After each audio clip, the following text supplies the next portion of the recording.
Did you know? Early for that. A lot of people think it's actually Mexican Independence Day, which it is not. Huh. It is actually a celebration to commemorate Mexico's victory over the French at the Battle of Puebla. Did I have some time? Oh, man. Living in L.A., working at the happy Spanish endings. kitchen. It was a good time. Think about when you drink and you're a certain age is a good barked time. out a bar happy ending. It had nothing to do with Mexico or independence or their defeat over the French. Okay. Nope, not either of those. All right, a lot of you are already talking about this. Amber Heard is back on the stand today in the defamation lawsuit filed by her ex, Johnny Depp. Here's a video from Amber from yesterday on the first day of her testimony. She talked about falling in love with Johnny as well as some of the alleged domestic abuse, and a warning to our viewers, some of Amber's testimony is disturbing. Take a look. I thought he was the love of my life. And he was. He was. But he was also this other thing. And that other thing was awful. He's like grabbing my breasts. He's touching my thighs. He rips my underwear off. Proceeds to do a cavity search. He said he was looking for his drugs, his cocaine, his coke. While that was just a little snippet, there's been a whole lot more that's been happening. I think that was enough. I think we got it. There's a whole lot more happening in the courtroom. And of course, to help us make sense of it all, our favorite body language expert and CEO of the Body Language Institute, Janine Driver's back. Hey, Janine. Hey, DBL. Hello. Janine, so good to have you back. I have a lot of questions that I can't ask on air, but I do have one that I will ask on air. You watched Amber's testimony yesterday. In your opinion, listen, I gotta be honest with you, Amber. You're the expert here. I wasn't buying those tears. What did you make of her body language yesterday? So there's a reason why we have an ear, nose, and throat doctor, is they're all connected. And one of the ways we can spot deceptive people is when they are pretending to cry. There's no tears, there's no deep swallows. We saw this with Susan Smith, who killed and drowned her 2 young sons in the early 90s because she was dating a guy that didn't want to date a woman with kids. She fake cried. I loved my boys. She talked in the wrong tense, which I think we'll talk about with Amber here too. That's, well, hey, you're getting right to it because a lot of people are talking about the fact that Amber changed tenses a lot during her testimony. Please tell us, including myself, what does that mean? Well, listen, we have that body language, right, where she does shoulder shrugs, which is uncertainty. We've got all kinds of facial expressions that are incongruent. She leaks contempt here again. She even leaks some uncertainty. But when it comes to the words, this is where we can separate the fact from fiction. Our BS barometer will start to go off here. She does stop sentences, and she's changing the tenses. So she says things like, he slapped me, and then all of a sudden, slap. So it goes from slapped to slapped, but she actually Janine, doesn't say. Janine, we actually have that clip that I wanted you to bring up so much. Can we just play that clip really quick? Here's what Janine's talking about. Yeah. It was that simple. I just laughed because I thought he was joking and slapped me across the face. So yeah, slap me across the face without he slapped me across the face. Right, and so when we lose pronouns or when pronouns come and go, what it means is part of these stories that she's telling are truthful. These are the hardest lies to spot. So what I think is, and she even later says, you know, she just wanted him to apologize that because to know he could hurt her versus he had just hurt her. He hurt me. He said, I just wanted to apologize and understand he could hurt me. So this is loaded with deception, guys. I've got to tell you, these tenses changing. We even see her tongue sticking out a little bit when she's talking. This is usually when someone realizes they made a mistake. So we've got a lot going on. It's a body language expert's dream come true, and it's really sad for Johnny Depp that he's been put through this. There's a lot of deception happening. Yeah, I don't know. Again, I don't know the truth, but again, I did not buy it because I watched all the Datelines. No tears means BRF, big red flag. Were there other parts? I've never heard that acronym, ever. Well, you've heard it now. I heard BFG, the big giant, what the a big friendly great giant. Okay, Were there other parts of Amber's testimony for you that raised those red flags, like how she started and then would stop a sentence? Is that something? Yes, so those are start-stop sentences. And what those are, it's like a scar on your body. It's something has been removed and we're attaching your skin to two different places. Start-stop sentences indicate she is removing something from what she's telling us and she's blending it together and it creates that scar tissue happening right there. You know, another thing she makes it before we say goodbye is she does this mouth shrug all the time, Yeah. like her lips go there. I can't even imitate it. That is a lack in confidence in your words. So when someone does this, it's a lack in confidence of her words. And one time she does this Oh, it's very smart. dramatically when she's talking about it. That's uncertainty. That's like, I don't know what I want to say next. Janine, I have a couple things I want to ask you. One, you'd be a great acting coach. I'm not even I kidding. totally Like so, agree. like to Great break idea. down how people should So react in that moment. I think you'd be fantastic at. And two, is your opinion, because everything you're saying, I'm buying. Does it hold up in court? Your opinion, like, could they ask you to testify on the stand? No, however, I just was in Boston, Massachusetts yesterday teaching 400 police officers from the state to the local police. And I teach judges and trial lawyers and how to separate fact from fiction. And I said next needs to be hosts of shows to what to spot in an interview to know where to ask the questions next. All right, so now, Amber, the big question. You've seen Johnny, you've seen Amber testify. In your opinion, who is being truthful and who do you think is the aggressor in this case? Now, I don't know if you just call me Amber there, but Amber, I think, is the liar. Did I say Amber? Yeah, You said that's no, Amber. interesting. Oh my God, what does that I don't mean? know. Am I a don't know. bad person? She's effective. She gets in I don't everybody's think you- minds. I may have misheard it. I'm in a No, hotel over here in I'm Atlanta. pretty positive I messed up. I don't listen, guys. I don't think you need to be a body language expert to feel the difference. Johnny's baseline remains the same. Look at any interviews he's done throughout the years. It's the same Johnny. He laughs at awkward moments. He's cheeky and funny, a little edgy, gains attention. Amber comes out, it changes her baseline. She typically is not a big smiler. Even Johnny testified that she can be really nasty to people and sent a boy out of a restaurant crying or out of a meeting crying. And so she's changing her baseline. To me, it's how she's been coached. She's coached to smile, to look at the jury, and it comes across as inauthentic. Anytime someone changes their baseline, it screams, liar, liar, pants on fire. You're fantastic, Amber. Amazing. I'm kidding. Janine, you're fantastic, for real. Janine, awesome. Thanks, OJ. I appreciate it. Janine, thank you so much for your expert analysis. For everyone at home, if you are interested, this is really a fascinating way of looking at the love it, case. yes. You can learn more about what's going on in this trial, what body language really means by checking out Janine's TikTok at Body Language Institute. Thanks again, Janine. We are Thanks, so Janine. thankful we have you. Coming up Bye, on everybody. DBL. Take care, my love. New details on the Dave Chappelle onstage assault, including the weapon the attacker had on him. Plus, what fellow comedian Howie Mandel is saying about the future of comedy. Speaking of comedy, Margaret Cho is also weighing in. She gives us her take on what comedians deal with during performances. Stay tuned for that. Closed captioning provided by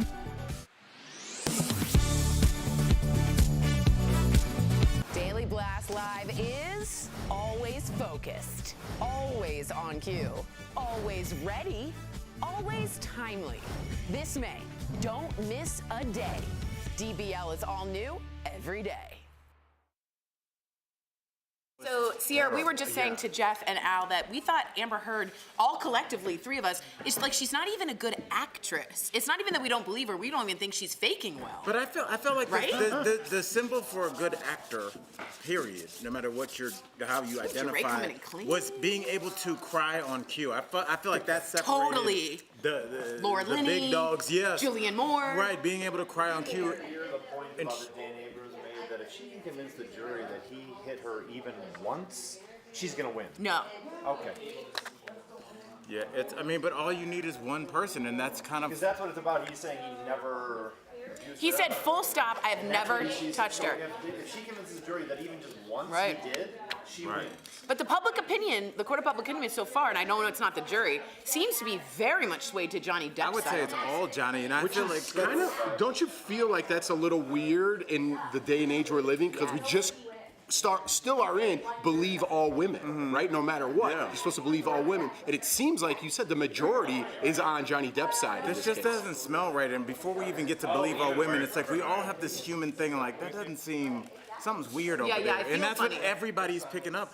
I don't have any allegiance to Johnny Depp, and we have talked about people much more famous than him that I believe have done things that weren't right, and I've called that out. I'm not a Johnny Depp fan club, but just from an outsider that just has seen a lot of people tell the truth and a lot of people lie, it just looks like that crying just was so. It just was so inauthentic. And let me say something: 3% of women make up sexual assault cases, which is why we always say believe the victim, believe the survivor. But Jeff's point, it was like, I'm glad the country is a little bit more discerning and being like, slow down. You know, that's all that was really cool. I'm gonna cut you off. I saw 5 years ago Doug Stanhope, who's Johnny Depp's friend. By the way, Janine is amazing. All right.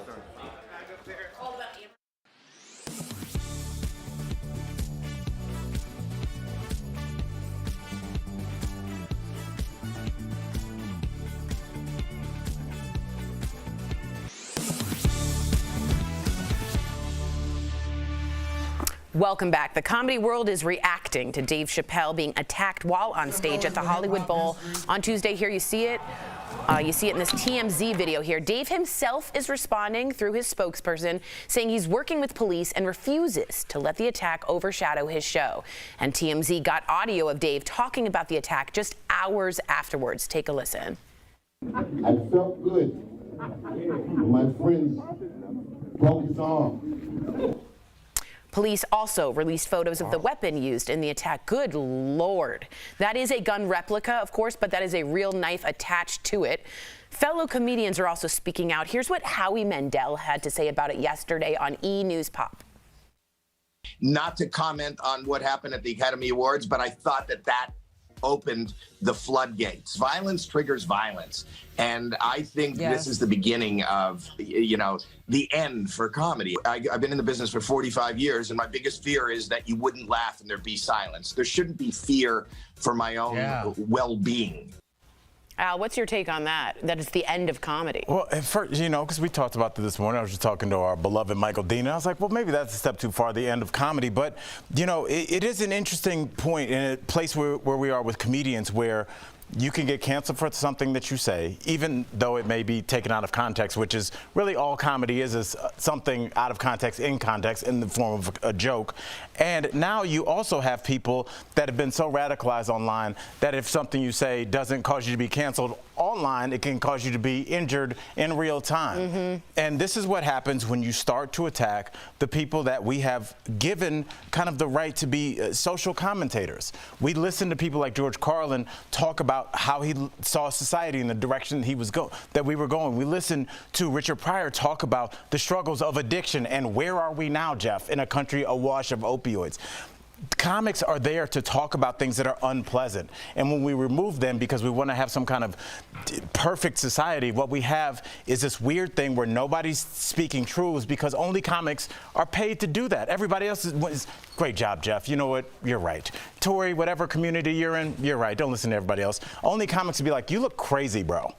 And when we remove those people, and if you want to live in this fake world, that's where we're headed. So just be sure that this is how we want to spend our time, and if we want to live in a place of honesty or dishonesty. Because right now, it seems like people want to be more dishonest, and we'll try that too. Let's see what's up. The truth tellers. I always say the comedians are the truth. But it's not even comedians. It's just about people giving a voice of reason. Those people in today's age are silenced, right? Or people at least try to silence them. I'm trying to be the voice of reason when we come into difficult conversations, and just writing that middle, people are like, get rid of him because you are not 100% on our side. If you question anything on the other side, which comedians are fantastic, they're professionals at doing, people want them canceled because they don't want to hear a difference of opinion. They want to hear their side, and that's it. And if you're not on our team, you're against us. And that's scary, and that's where we're at right now, and I think the pendulum's coming back a little bit. And now it's turned violent, like actually violent. I wanted to talk about that too, but we'll talk about it again later. Oh, good. Okay. How excited are you? No, I actually am, because I'm all about repercussions. Yeah. I wanted to talk about that, but another time.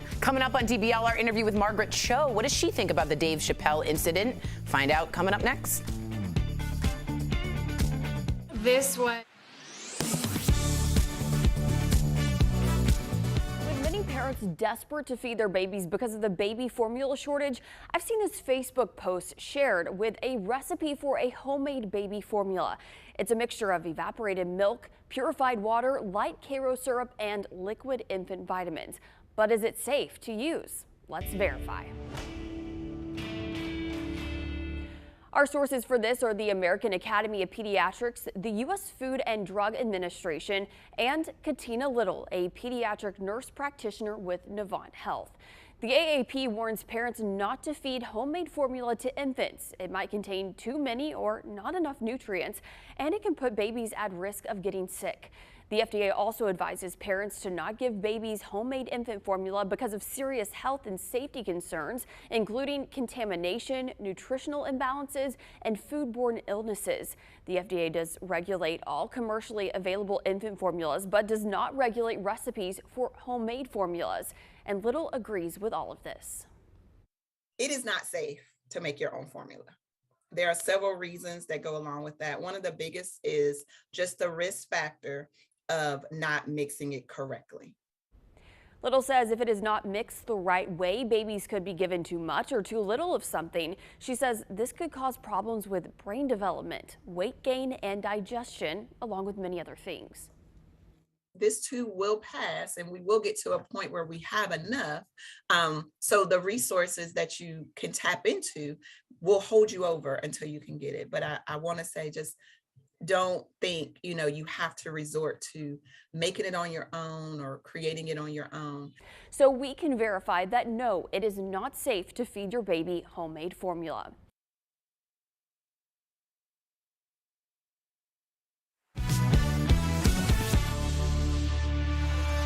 Rolling Stone magazine named her one of the best stand-up comics of all time. Earlier, we spoke with Margaret Cho and got her take on Dave Chappelle's attack. Take a look. Hi. Margaret, we got to get right to this because obviously all the drama going on. You're so cool. You're part of the Netflix is a Joke festival lineup. Obviously, Dave Chappelle attacked her in the set. I just want to know, what do you think happened and how is this affecting you as a fellow comic? I think it's really crazy and sad, and that we're just getting attacked physically. What's great is that Chris Rock was there to say, "Hey, was that Will Smith?" It's really incredible. I think that's one of the things that we love about live performance, is that anything can happen. And one of the things that we don't love about live performance is that anything can happen. So really, I think it's one of the things that draws people out to go see shows, is that immediacy of the audience and the performer. And, it's a good thing that Jamie Foxx and Busta Rhymes were there to be, defense. I don't think that anybody would have expected anything like that. Speaking of comedians, you were the last guest on Bob Saget's podcast 6 days before he passed. Does anything special stand out from that interview, or even how precious and short life is in general? It's so precious, and I love Bob, and I cannot believe he's not here, along with Louis Anderson, along with Gilbert and Norm. These are people, these are our family. Comedians, we're really close.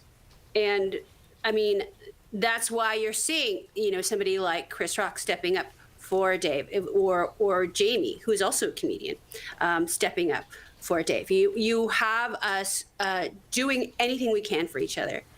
And these guys are really family. And I'm still trying to process the grief. That's the thing, is comedians are not great at grief. We lose our greatest, people like Robin Williams, people like Joan Rivers, who, I still have a hard time thinking about that. So we lose them along the way. So love them while you have them. Love them if you got them. Good advice. Yes. Love that. Yeah. Love that. Well, Margaret, you grew up in San Francisco, and your parents actually owned a gay bookstore. So how did they feel about you coming out as queer? Well, they understand lesbians. They understand straight people. They don't understand bisexual people. Because every time I say, well, I'm actually bisexual, they go, oh, no. No.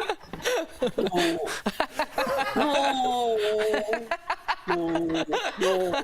Because they think that the duality of it is false. That you're either betraying one side or another side. But really, I think it's just, they're just only speaking from their own experience of, okay, we're this. But for me, this is sort of the struggle of being queer, is understanding the levels of queerness that you exist in. So I'm very happy to proudly be bi. And by bi, I mean me and everybody else. Exactly. True. Okay, so Fire Island, the name of your new movie. Some viewers may not know that Fire Island is actually a beach town getaway for celebrities and the gay community. Now, tell me why is it being called or series rather, why is it being called a modern day Pride and Prejudice? Tell us.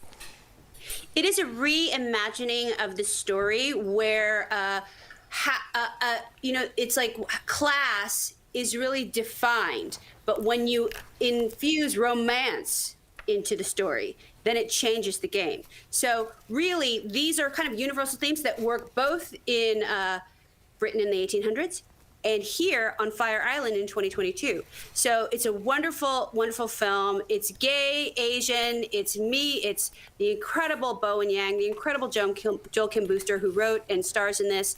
And we had an amazing time making it on the greatest gay beach in the world. Margaret, thank you so much for joining us. To our viewers, you can catch her in Fire Island, streaming June 3rd on Hulu. And you can also visit margaretcho.com for live tour dates. You got to see her live. We'll be right back. Thank you, Margaret. Thanks, Margaret. Thank you. Promotional consideration is brought to you by The Supreme Court has confirmed that a draft opinion on abortion rights leaked to Politico is legitimate. The opinion was written by Justice Samuel Alito, and it is not final, but it indicates the court could be preparing to overturn Roe v. Wade and allow states to make their own abortion laws. Both the opinion and the fact that it was leaked made huge waves, with many calling the leak unprecedented. But is that really true? Is this the first time a Supreme Court decision has been leaked to the public? Let's verify. Our sources: Time Magazine, lawyer and historian James Robinalt, the New York Daily Tribune from 1852, the Washington Post from 1986, and two law professors, Josh Blackman and Ben Barton. Roe v. Wade was decided on January 22nd, 1973. Just hours beforehand, this edition of Time Magazine hit newsstands. In it was this article reading, quote, "Last week, Time learned that the Supreme Court has decided to strike down nearly every anti-abortion law in the land." Historian James Robinalt explained what happened in a recent column for the Washington Post. He had previously interviewed the leaker, who said the article wasn't supposed to be published until after the official release. But that release got delayed a few hours, and so Time wound up jumping the gun. But that wasn't the first time a decision leaked. Historian Jonathan Peters said on Twitter an 1852 decision was published 10 days before it was officially announced. We actually found that clipping in the archives of the New York Daily Tribune. It's only a short blurb that reads, "The Supreme Court have decided the case of Pennsylvania against the Wheeling and Belmont Bridge Company in favor of the former party. Judge McClain will deliver the opinion of the court someday this week." In fact, it was delivered more than a week later. And finally, one of the more recent examples of a leaked decision comes from 1986, when the court struck down a key portion of a recently passed budget law. Here's an article from the Washington Post at the time, dated July 8th. It reads, quote, "ABC News Supreme Court correspondent Tim O'Brien, in a rare leak from the court June 15th, reported that the law would be struck down the next day on a 7-2 vote, and that Berger was writing the opinion." O'Brien was right about the outcome, but his predicted date was off by a few weeks. So we can verify, no, this is not the first leaked Supreme Court decision. But legal scholars we talked to said it's still an historic occurrence. This is the first time a complete draft opinion has ever been leaked. Leaking the outcome and even a proposed vote tally is really different than leaking these early versions of the opinion where you're getting the inside voice of the Supreme Court. Word of decisions has leaked out, and that's unfortunate, but never a draft decision leaked out months in advance. This is simply startling. With your Verify, I'm Casey Decker.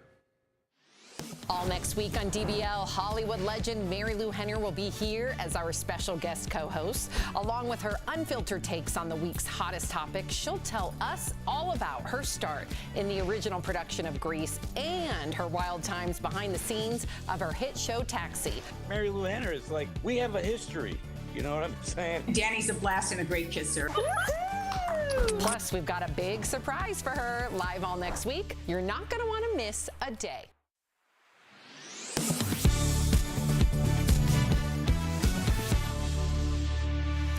Welcome back to DBL. Mother's Day is this weekend. And for those last-minute shoppers, we've got you covered. Check out these deals from our friends at Morning Save. Take a look. Steph, what do you have for us today? First up, we've got True Beauty Microderm Blemish System. Whoa. So this deal includes one base with 4 different tips, 5 dual end extraction tools, 1 storage case, and 1 charging cord. So what this will do is draw out your built-up impurities from under the skin. Normally this is $25. We've got it for $12. It saves everyone 52%. We've got Ella Jane 3-piece comforter set or a 4-piece triple brush sheet set. Oh. So this includes 1 flat sheet, 1 fitted sheet, and 2 pillowcases. Or if you want to go for the comforter set, it includes 1 comforter and 2 shams. Normally the sets are between $70 and $130. So you can get either set between $19 and $39 depending on the size that you're going to need. But either way, it's saving you 73%. We've got the Optimus 2.0 gallon cool mist evaporative humidifier. Oh, good. So this deal includes 1 humidifier. This little control knob here lets you easily control the desired output level to experience that humidified air. So normally this is $70. Okay. But we've got it, Tori, for $29. Oh! That's 59% off. Oh, the retail price just evaporated, Steph. I love that, Tori. Oh, look at that. And then last but certainly not least, we've got Eco Home 3-piece stainless steel mixing bowl with bamboo lid. Look how good that looks. I know, this is fancy. So this deal includes 3 different bowls with 3 lids. Each bowl is stainless steel, so you don't have to worry about plastic leaking into your food. Wow. Normally, these are $60. Yeah. But we've got them for $29, saving 52%. Now that's a good deal. All right, head on over to morningsave.com to snag these amazing deals at the lowest prices. You can even just scan that QR code on screen right with your phone, or visit morningsave.com on your smartphone as well. Thank you so much, Steph. Those bowls were amazing. All right, I just want to read this comment from Asp Raku. No, you can make fun of people, but just don't make it in a way that doesn't respect them, and there are ways to do that, believe it or not. I actually fully disagree with that statement. I think as a comedian, you have the full 360. Right, it's their ways. It's like if you use the ways that I have to make fun of people, it's okay. Well, what about Jeff's ways? And what about my ways? What if things that you say, yeah, I don't mind if you make fun of my hair, and some people are like, my hair is part of my culture, don't talk. Right. Everybody's got something else going on. Yeah. And if we need to have individual focus groups before the show, it's going to take a little while. Jeff? It's less funny. It's less funny. Everybody's offended. You put 200 people in a room, how many people are you offending just by one joke? Yeah. Right? So don't tell me that it's okay. Yeah. We'll see you tomorrow, guys. Thanks for being here.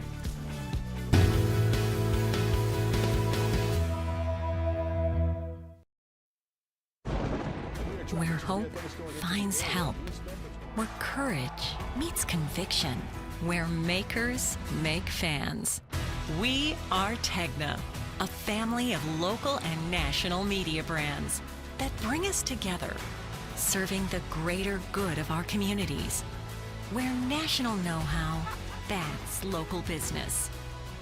Be in good company with Tegna. All next week on DBL, Hollywood legend Mary Lou Henner will be here as our special guest co-host with her unfiltered takes on the week's hottest topics. Plus, we've got a big surprise for her live all next week. You're not going to want to miss a day. Tomorrow on DBL, a special Mother's Day show you don't want to miss. Chef Gernard is showing us how to whip up the perfect brunch Mom will love. Plus, we're paying tribute to our moms. And our interview with Grammy-winning singer Sheryl Crow. What's your take on aging in the music industry? You know, I'm older, and it's not easy to see yourself get older. That's tomorrow, only on DBL.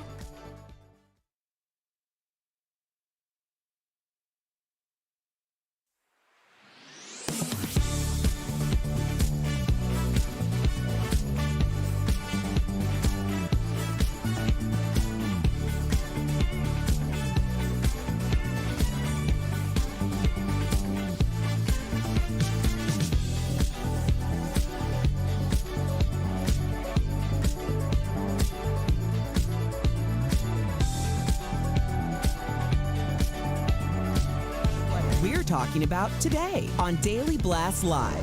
Amber Heard takes the stand in the trial against Johnny Depp. Slapped me across the face. Is she telling the truth? A body language expert who was inside the courtroom is here live with her take. New details today on Dave Chappelle's onstage assault, including the weapon the attacker had on him. Plus, Howie Mandel weighs in on the future of comedy. There shouldn't be fear for my own well-being. Her secret will be here live. Why she's deciding to come clean now, and what will she do if the church finds out? And Tom Cruise makes an epic entrance at the Top Gun Maverick premiere. Oh my gosh. Are you insane? This is a sham. No. Y'all, just stop. Finally here, drum roll. Welcome to DBL. Happy Cinco de Mayo. Also, little known fact, did you know a lot of people think it's Mexican Independence Day? It is not. It's actually a celebration to commemorate Mexico's victory over the French at the Battle of Puebla, just so we all know. I know, because I've been in Mexico during Cinco de Mayo, and they were like, pretty much, yeah, it is the 5th of May. This means nothing to us. Yeah. All right. So let's get to what all of you are talking about. Amber Heard is back on the stand today in the defamation lawsuit filed by her ex, Johnny Depp. So here's a video of Amber from yesterday. On the first day of her testimony, she talked about falling in love with Johnny as well as some of the alleged domestic abuse. Now, a warning to our viewers, some of Amber's testimony is disturbing. Take a look. I thought he was the love of my life. And he was. He was, but he was also this other thing. And that other thing was awful. He's like grabbing my breasts, he's touching my thighs, he rips my underwear off, proceeds to do a cavity search. He said he was looking for his drugs, his cocaine, his coke. Wow. That was just a little snippet. There's a whole lot that's been happening in the courtroom. So to help us make sense of it all, please welcome our favorite body language expert who, by the way, spent 18 years as an investigator with federal law enforcement. She's also CEO of the Body Language Institute, Janine Driver. Janine, thank you. Hi, I'm happy to be here. I train clandestine spies too, but don't tell anybody. Whoa, well, now everyone knows. Janine, I love getting your insight on this trial. And to give you some more credibility, you actually trained the FBI and the CIA on all of this stuff. So after watching Amber's testimony yesterday, you've been in the courtroom, you're following this very closely. In your opinion, what did her body language reveal? In my expert opinion, what I'm seeing with her body language and with her words that we'll get to in a bit too, there's a lot of deception happening here. And one of the hardest ways to spot liars is when they embed parts of the story that are truthful. And that's what's happening, in my opinion. That's what's happening here with Amber on the stand. Yeah, I wasn't buying those tears. It looks strange, and obviously we're looking here at her body language, but also people were talking about what she's saying. They're saying that Amber changed tenses a lot during her testimony. What does this mean? So you may remember Susan Smith. She drowned her 2 young sons in the early 90s. She was dating a guy who didn't want to date a woman with children anymore. Susan Smith had these fake crocodile tears that we see with Amber on the stand. No tears, right? We have an ear, nose, and throat doctor for a reason. They're all connected. When someone cries, you see a deep swallow and see that. And what Susan Smith said is, I loved my boys. They were still searching for her boys. She used the wrong tense. We look for the wrong tense. What's happening here is Amber is saying, he slapped me, slap. So past tense to current tense, and this is ebbing and throwing through all of her stories. And as a matter of fact, she didn't even say he hit me. She left out that pronoun, so that wasn't even in there. I actually want our viewers to see that since you brought it up. We have some footage of that. It was that simple. I just laughed because I thought he was joking. And slapped me across the face. Yeah, there it is. Slap me across the face, not slap. Right. Yeah. Interesting. Wow. Okay. So I'm like just blown away by this entire thing. Yeah, because I'm like, why do people just destroy each other like this? But let's get to, your expertise, because this is fascinating. Were there other parts of Amber's testimony that raised red flags for you? Like she started and stopped sentences a lot. Right. So start-stop sentences, we like to say in law enforcement, it's like a scar that you have on your body. The reason you have a scar is a piece of your skin is now missing, and you're threading the two pieces together on either ends.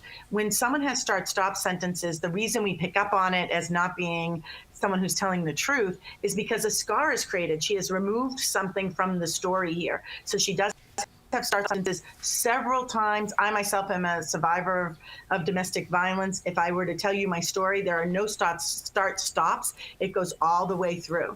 So this is, she's leaving out parts of her story. And she does this interesting sound effect called tutting. I think you may have pulled a clip for it. Yeah, we have it. So she was upset.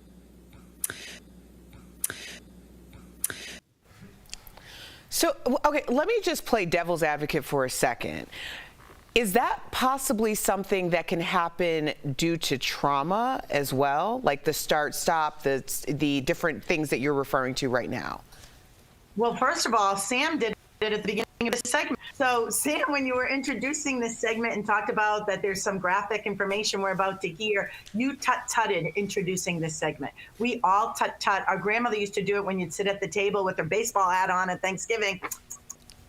Take that off, young lady. So we are tut-tutting throughout the day. You're looking for where it's out of place. Sam, it makes sense. She's tut-tutting because this is, I'm in trouble. This is, you know, I'm disliking what I'm experiencing here. It's annoyance and impatience. And it's like, I can't stand this. Where we're hearing these tut-tuts throughout Amber's testimony, it's out of place for someone that's just telling the truth. It makes sense with Sam. Or if I say, what do you guys want for lunch today? You might go, I don't know what I want for lunch. Right. Interesting. Yeah, that's very interesting. Okay, so now that we have all seen, you especially, both Johnny and Amber's testimonies, in your opinion, who's being truthful and who do you think was the aggressor?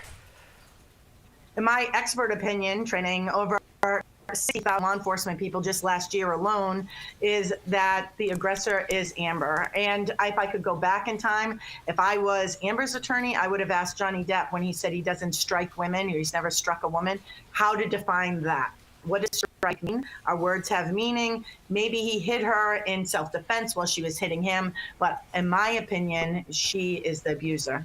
And what's, you know, at the end of the day, even if she is, you know, Dan Abrams said this earlier, no matter what happens, if one juror believes that she was abused just once, even if it was in quote unquote self-defense, and they say that, then she will win this case. Right. So, wow.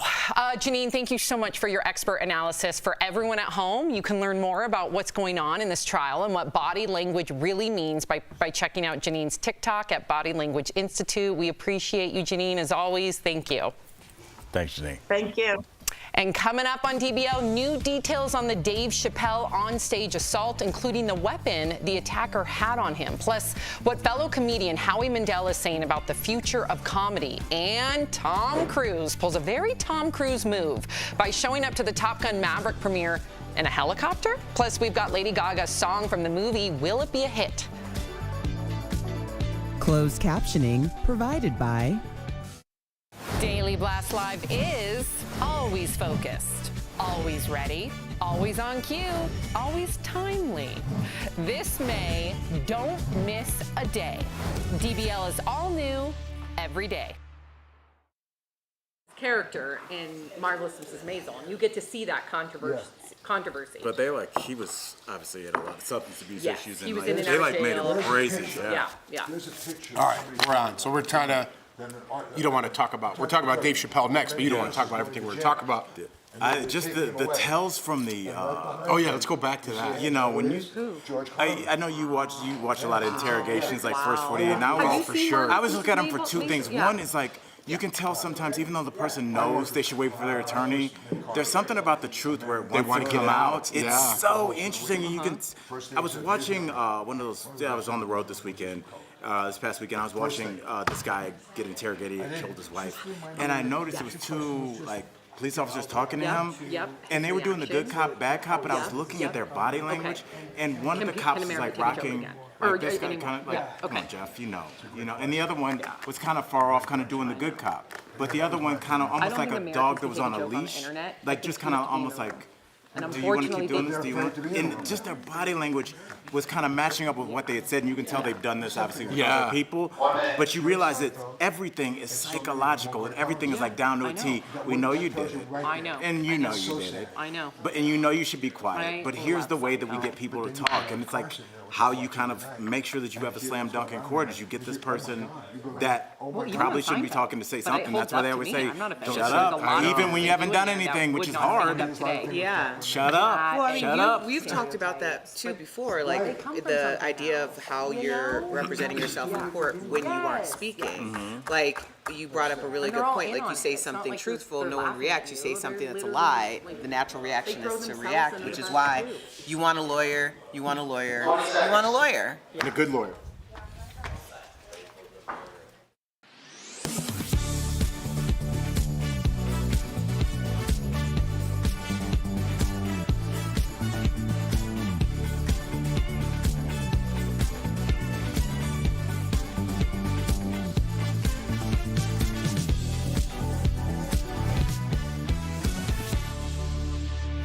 Welcome back. The comedy world is reacting to Dave Chappelle being attacked while on stage at the Hollywood Bowl on Tuesday, which you see in this TMZ video. So Dave himself is responding through his spokesperson, saying he is working with police and refuses to let the attack overshadow his show. TMZ got audio of Dave talking about the attack just hours afterwards.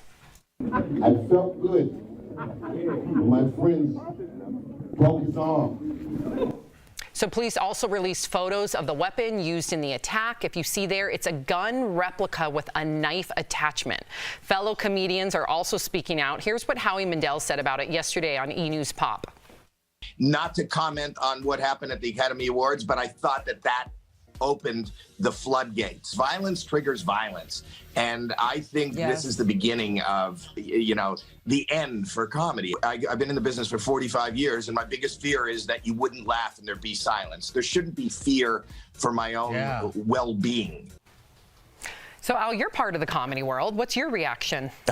I guess he's right on a number of different accounts. There shouldn't be fear for your well-being when you're on stage, but, 16, 17 years of comedy, I don't know any comic that hasn't had somebody come on stage or throw something at them really worth their salt. I was at the Comedy and Magic Club in Hermosa Beach when it's on TMZ where a woman threw a wine glass at John Caparulo from maybe a half a foot away, a full glass of wine. And that's an incredibly run club, maybe one of the best in the country. And they had security on staff, but a lot of times you go to comedy clubs, there's one way in, there's one way out. It's basically a back room. So somebody could have a lot of access to an A-list celebrity before any security got over there. And then when that security gets there, what are we talking about? A door guy? A big waiter? A big chef? So it's a really scary thing. And I think, Erica, we are in this weird place where everybody's talking about free speech, but we are taking our comics and marginalizing what they say, and we're putting them on this island where now we don't want to hear anything that goes against anything that we might think.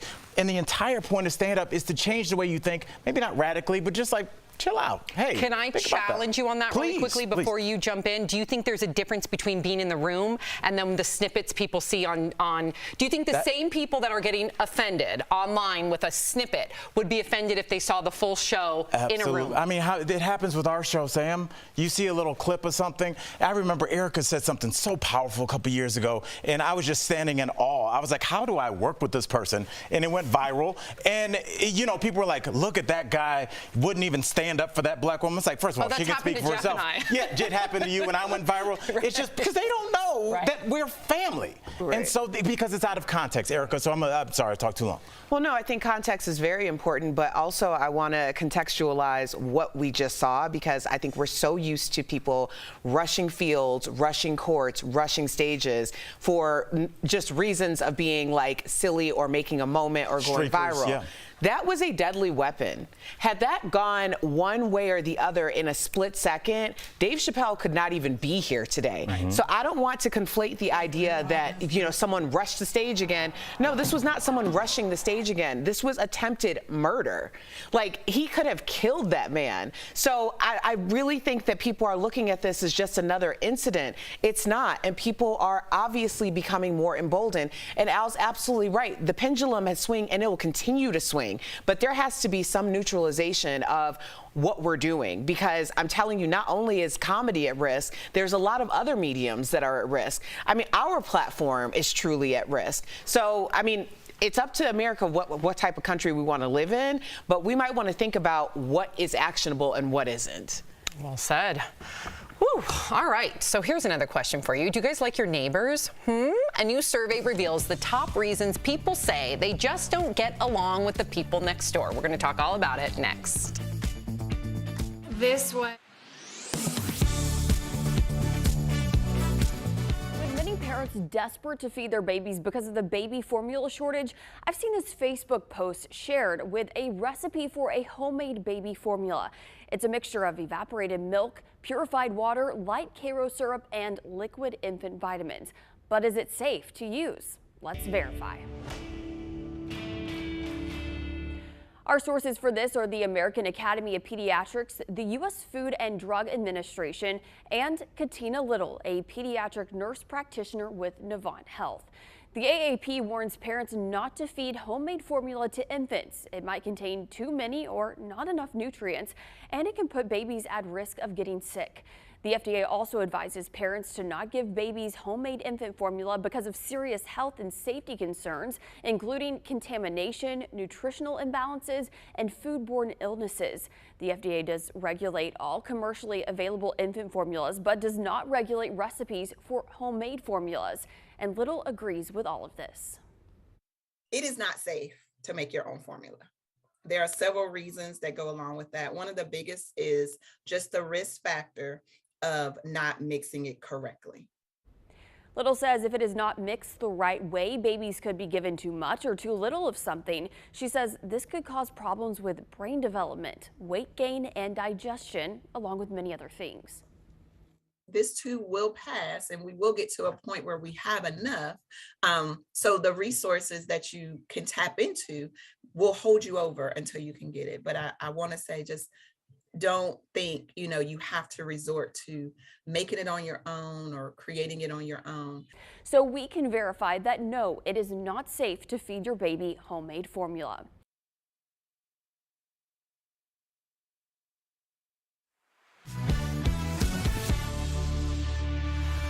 Welcome back. Love thy neighbor?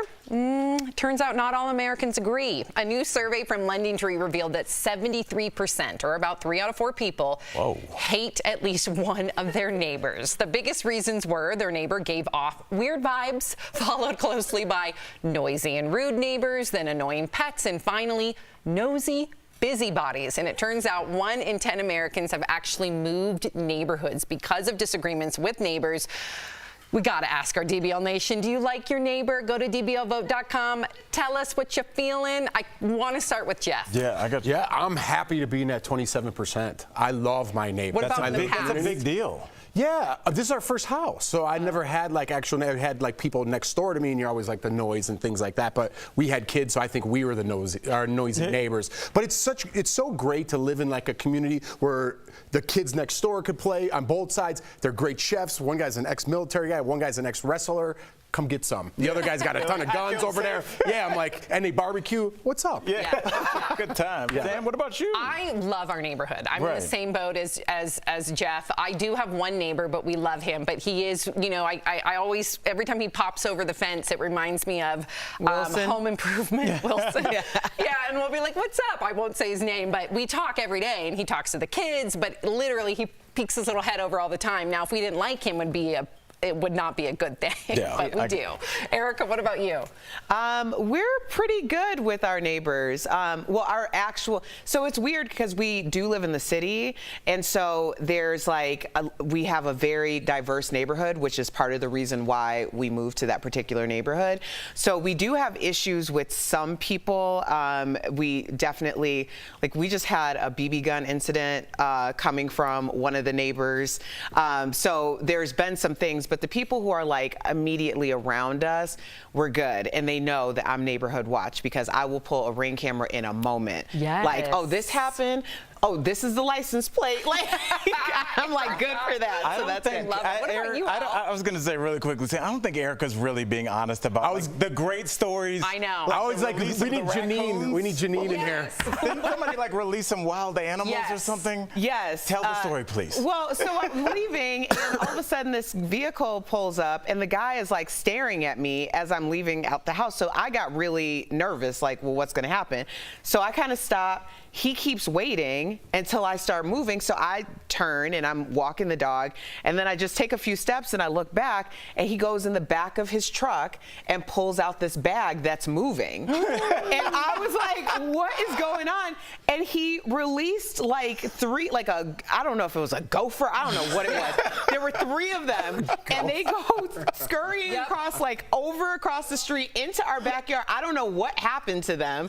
I never saw them. They should have been really, okay, Erica sent me this video and I died because it was like, first of all, there's things that happen all the time on your Ring camera. Erica catches it left and right. You're right about that. However, when you release an animal, you release it like in a pasture or a field. He released it in front of Erica's house. Yeah. He wasn't following through on his job. He just read a different website. I thought it said Erica's house, not the wildlife. So weird. So weird. I know. But I feel like that you had one past neighbor story. There had to have been with you. Past. Even if it's an apartment building where you clashed heads. I had roommates I've clashed heads with. Yeah, I think the roommate, it depends on, like, if you've lived in a lot of big cities, obviously you can't buy a house, so it's the weird neighbors. I think for me, and I kind of see we have a situation where, I don't know if it's a rental situation, but it seems like every 9 months there's just brand new people, so it's new energy. Sometimes it's like quiet, and sometimes there's like drunken arguments in the back that we're like, oh, that was funny. You know? It is entertaining. It's interesting. I'm here for it. I had a neighbor back in Hollywood. We lived in this courtyard, and it was very Melrose Place-like, if you've seen the TV show, where like all of you face Melrose Place was a pool, but we had a fountain. And there was one neighbor that was very odd. Like she would come over and say that she had relations with a ghost. Yeah. Oh, you told me about her. Yeah. And she wouldn't leave. And I'd be like, okay, well, hope you have a good day. And then like knock, knock, knock. Oh, do you mind if I give a tour of your house to like a friend of mine? What? Why? Yes. So yeah, there are those neighbors where you're just like, okay, bye. Let's see the final votes. 61% of you say yes. Oh, wow. You do like your neighbor. That's a good thing. That's great. All right. Coming up on DBL, Kim Cattrall is finally talking about where she stands with Sex and the City. What's her side of the story? Promotional consideration is brought to you by The Supreme Court has confirmed that a draft opinion on abortion rights leaked to Politico is legitimate. The opinion was written by Justice Samuel Alito, and it is not final, but it indicates the court could be preparing to overturn Roe v. Wade and allow states to make their own abortion laws. Both the opinion and the fact that it was leaked made huge waves, with many calling the leak unprecedented. But is that really true? Is this the first time a Supreme Court decision has been leaked to the public? Let's verify. Our sources: Time Magazine, lawyer and historian James Robineau, the New York Daily Tribune from 1852, the Washington Post from 1986, and two law professors, Josh Blackman and Ben Barton. Roe v. Wade was decided on January 22nd, 1973. Just hours beforehand, this edition of Time Magazine hit newsstands. In it was this article reading, quote, "Last week, Time learned that the Supreme Court has decided to strike down nearly every anti-abortion law in the land." Historian James Robineau explained what happened in a recent column for the Washington Post. He had previously interviewed the leaker, who said the article wasn't supposed to be published until after the official release. But that release got delayed a few hours, and so Time wound up jumping the gun. But that wasn't the first time a decision leaked. Historian Jonathan Peters said on Twitter an 1852 decision was published 10 days before it was officially announced. We actually found that clipping in the archives of the New York Daily Tribune. It's only a short blurb that reads, "The Supreme Court have decided the case of Pennsylvania against the Wheeling and Belmont Bridge Company in favor of the former party. Judge McClain will deliver the opinion of the court someday this week." In fact, it was delivered more than a week later. And finally, one of the more recent examples of a leaked decision comes from 1986, when the court struck down a key portion of a recently passed budget law. Here's an article from the Washington Post at the time, dated July 8th. It reads, quote, ABC News Supreme Court correspondent Tim O'Brien, in a rare leak from the court June 15th, reported that the law would be struck down the next day on a 7-2 vote, and that Berger was writing the opinion. O'Brien was right about the outcome, but his predicted date was off by a few weeks. So we can verify, no, this is not the first leaked Supreme Court decision. But legal scholars we talked to said it's still an historic occurrence. This is the first time a complete draft opinion has ever been leaked. Leaking the outcome and even a proposed vote tally is really different than leaking these early versions of the opinion where you're getting the inside voice of the Supreme Court. Word of decisions has leaked out, and that's unfortunate, but never a draft decision leaked out months in advance. This is simply startling. With your Verify, I'm Casey Decker. All next week on DBL, Hollywood legend Mary Lou Henner will be here as our special guest co-host. Along with her unfiltered takes on the week's hottest topics, she'll tell us all about her start in the original production of Grease and her wild times behind the scenes of her hit show Taxi. Mary Lou Henner is like, we have a history. You know what I'm saying? Danny's a blast and a great kisser. Plus, we've got a big surprise for her live all next week. You're not going to want to miss a day. All next week on DBL, Hollywood legend Mary Lou Henner will be here as our special guest co-host. Along with her unfiltered takes on the week's hottest topics, she'll tell us all about her start in the original production of Grease and her wild times behind the scenes of her hit show Taxi. Mary Lou Henner is like, we have a history. You know what I'm saying? Danny's a blast and a great kisser. Plus, we've got a big surprise for her live all next week. You're not going to want to miss a day, only on DBL.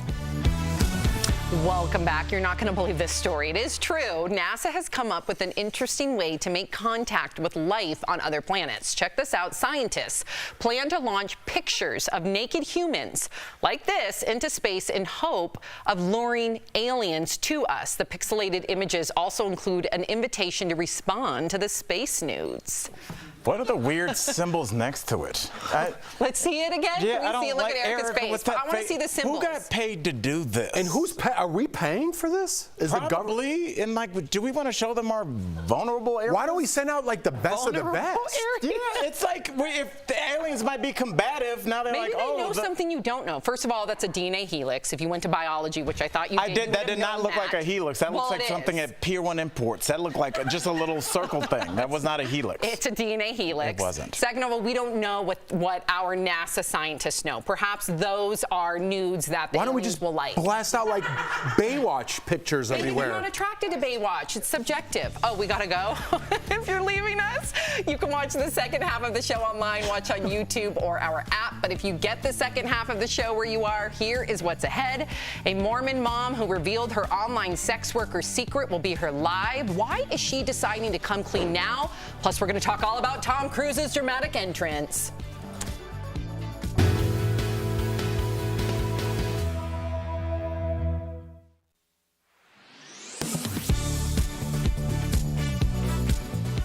Hours after Elon Musk announced he was buying Twitter in a $44 billion deal, some social media users began wondering what happened to a charitable deal that Musk offered. A post by podcast host Brian Tyler Cohen with more than 500,000 likes claims Musk told the UN that he would donate $6 billion to help end world hunger, but he never delivered. So let's verify. Did Elon Musk tweet that he would donate $6 billion to the UN World Food Program to fight world hunger? Our sources are the UN's World Food Program, tweets from Elon Musk, and reply tweets by David Beasley, the chief of the WFP. The controversy started on October 31st, 2021, when CNN published a story that claimed 2% of Musk's wealth would solve world hunger and cited the WFP. Musk responded by challenging the WFP to explain how $6 billion would help solve world hunger and offered to sell Tesla stock to do it. Beasley replied to clarify that the money could help save 42 million people on the brink of starvation and not completely solve world hunger. The two men exchanged some tweets before Musk asked for a detailed accounting of the WFP's spending. The WFP followed through 2 weeks later, and Beasley tagged Musk in a tweet with a link to the plan, but the billionaire never responded. So, yes, Elon Musk did tweet that he would donate $6 billion to the UN World Food Program to fight world hunger. A filing where the Securities and Exchange Commission shows Musk donated nearly $6 billion worth of Tesla stock a few days after the WFP published its plan. However, it's not known where that money went because the WFP told Fortune it has yet to receive a donation from Musk. With your Verify, I'm Brandon Lewis.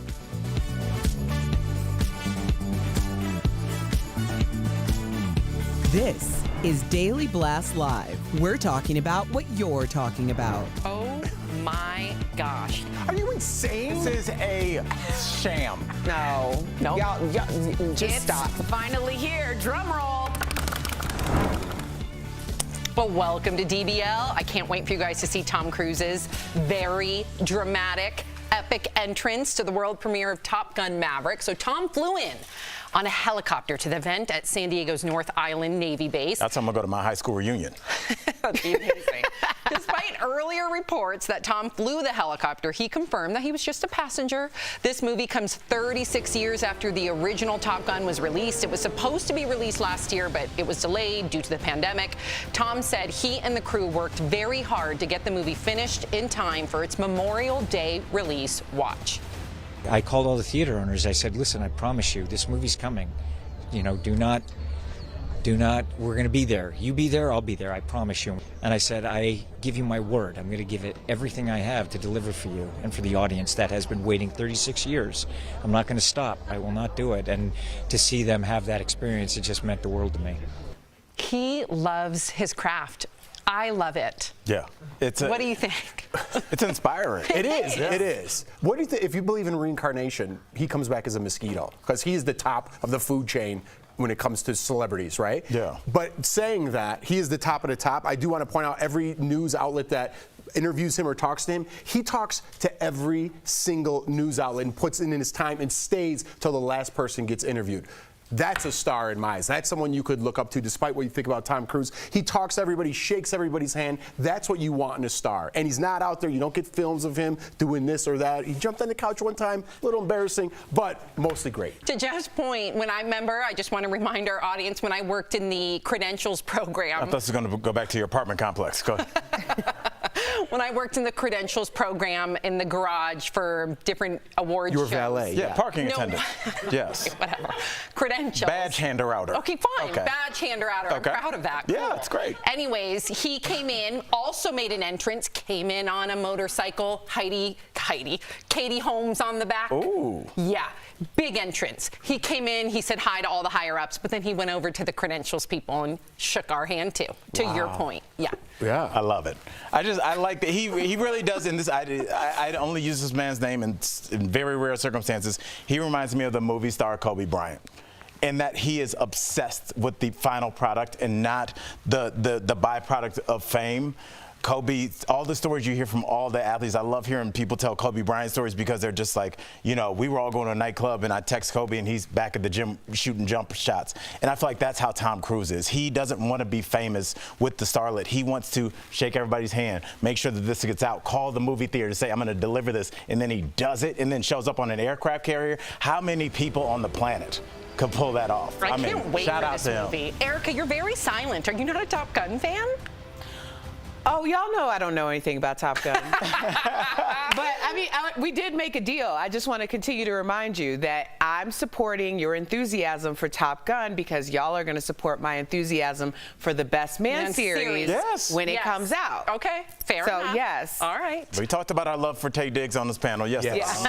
Yeah. Okay, so we also have to talk about the music, right? I mean, iconic music with Take My Breath Away, Highway to the Danger Zone. So Tom Cruise is praising Lady Gaga, for her work on the film's soundtrack. Tom told James Corden that Lady Gaga not only wrote the film song Hold My Hand, but also helped compose the score. Wow. Watch.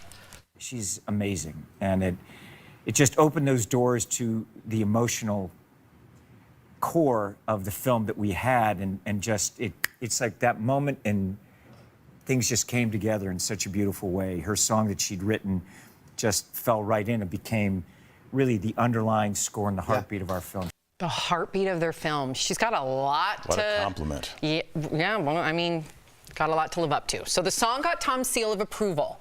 Let's get our take on it. Listen. So bright tonight, but don't you let go of my hand. You can cry. You did? I'm with it. I'm with it. I like it. Yeah.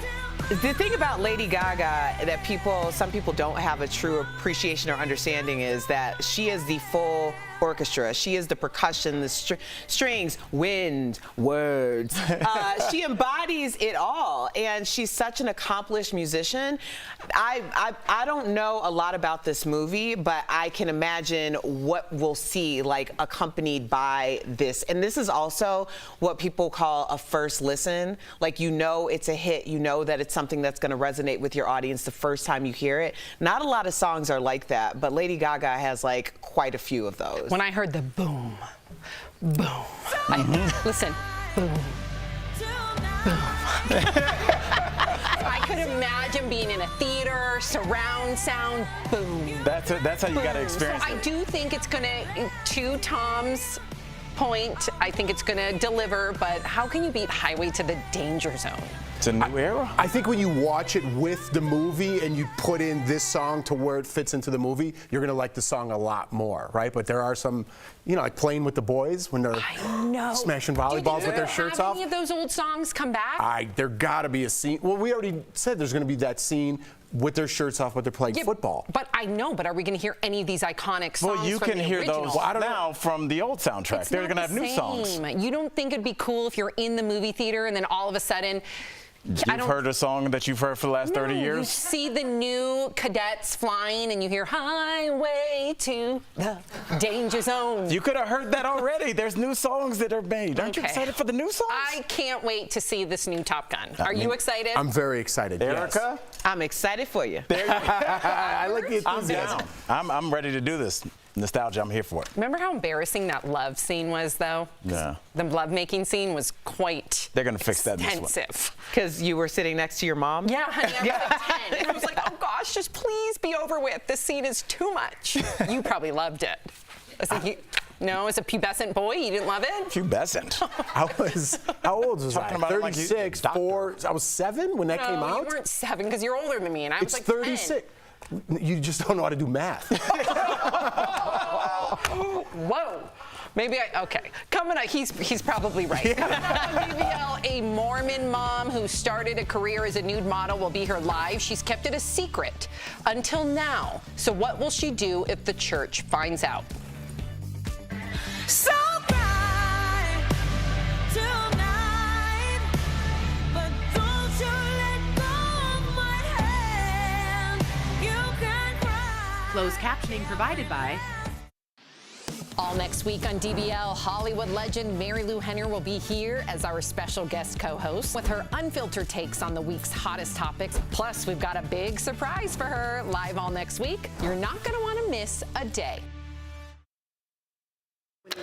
All right, so yeah, we're doing the math. So I'm 43, so if it came out 36 years ago, I was 7. You congratulated right? him for that award. So that seems crazy because I felt like that came out when I was at least in high school or in college, and that's not the case. You just rewatch it. Erica has no reference. But yeah, so that sounds crazy to me. This is not a...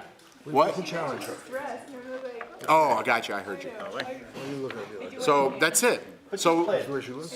Of course. am I supposed to keep talking? Oh, okay. She's a mother. And she's got kids. Hey, so I'm trying to talk to this camera, but I can't. I already asked him. I said, question, on the other guy. What's your favorite sandwich? When he said I'm from Cleveland, Ohio, so corned beef sandwich.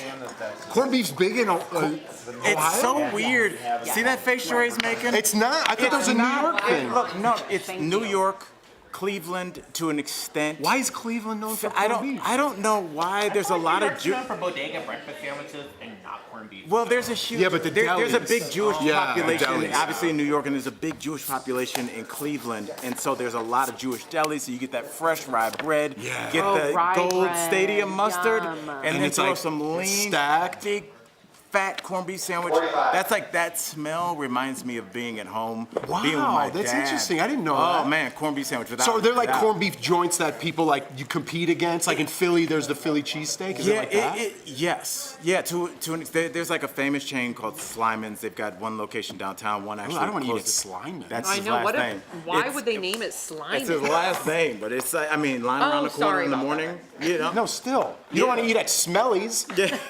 You know, Smelly's Delis. Just because it rhymes doesn't mean it's great. That would be. It's like Smelly Kelly. That's no good.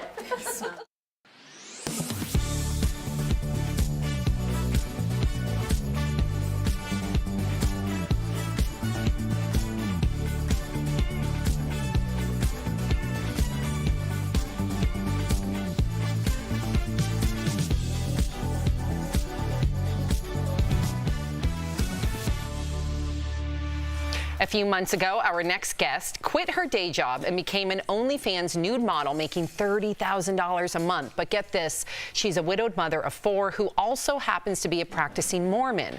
And the church has no idea. Holly Jane joins us live to tell us more about her story. Holly, welcome to DBL. Thank you for joining us. First and foremost, why did you want to start an OnlyFans page? Yes, so I grew up in the Mormon church in a very conservative home where I was taught that I needed to dress modestly, and I secretly always wanted to be an adult model. I idolized models such as Carmen Electra, Jenny McCarthy. These were controversial models because they were posing nude for Playboy, but I thought that they were glamorous and classy, and I wanted to live that lifestyle. So much later on in my life, when I discovered the OnlyFans platform, I decided to go for it because it's something that I always wanted to do. And I don't view it as, you know, a negative or a dirty thing. I feel like God wants us to celebrate our bodies that He created. It's a very body positive, empowering thing. So just so our viewers are aware, can you please just clarify briefly what an OnlyFans page is? And then follow up with, did you have any reservations about starting an OnlyFans page given you're a mom? Sure. So an OnlyFans page, it's an online platform where, you know, it's not just for nude adult models. Justin Timberlake is on there and he shares music.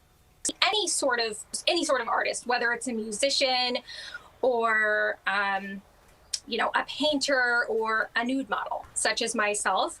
And a subscriber then goes and subscribes and pays a subscription monthly to view my content. And my content is nude images of myself, videos, and I do offer services such as sexting on the platform. And did you have any reservations with your children? I didn't. I've always been, again, like I said, I don't view this as a negative thing. I view it as an empowering, body positive thing. I'm very comfortable with my body and my sexuality. And actually, you know, I think as moms, I think a lot of moms could relate to the fact that sometimes after you have children, you sort of lose a little bit of confidence. You're a little bit body conscious because your body has changed. And if anything, this has helped me regain a lot of confidence and just feel comfortable with my body. So Holly, what are the age ranges of your children and how did you tell them about what you do? Yes. So age ranges, I have a toddler and my oldest is 19 years old. My 13-year-old is actually the only child that does know that I'm doing this. I was actually discovered by a classmate of hers on social media. This classmate did not have access to my OnlyFans page. I was seen on social media. So I had to have a sit-down conversation with my daughter and explain that there are a lot of misconceptions as to what this involves and entails, and that it's really no different than someone posing for Playboy, which, by the way, I'm also now on a centerfold platform. Well, Holly, I'm going to be really honest. I have no issue with what you do. I mean, if I could do it, I would do it too for $30,000 a month. But I'm kind of like a little confused because you said you had a 19-year-old who doesn't know, but you're on this platform right now talking about it. So is like, what's the, like, I guess I'm just confused as He'll to know why. now is what you're saying. Right. Yeah. Like, Or soon. did you, Yes. are you preferring that he finds out publicly?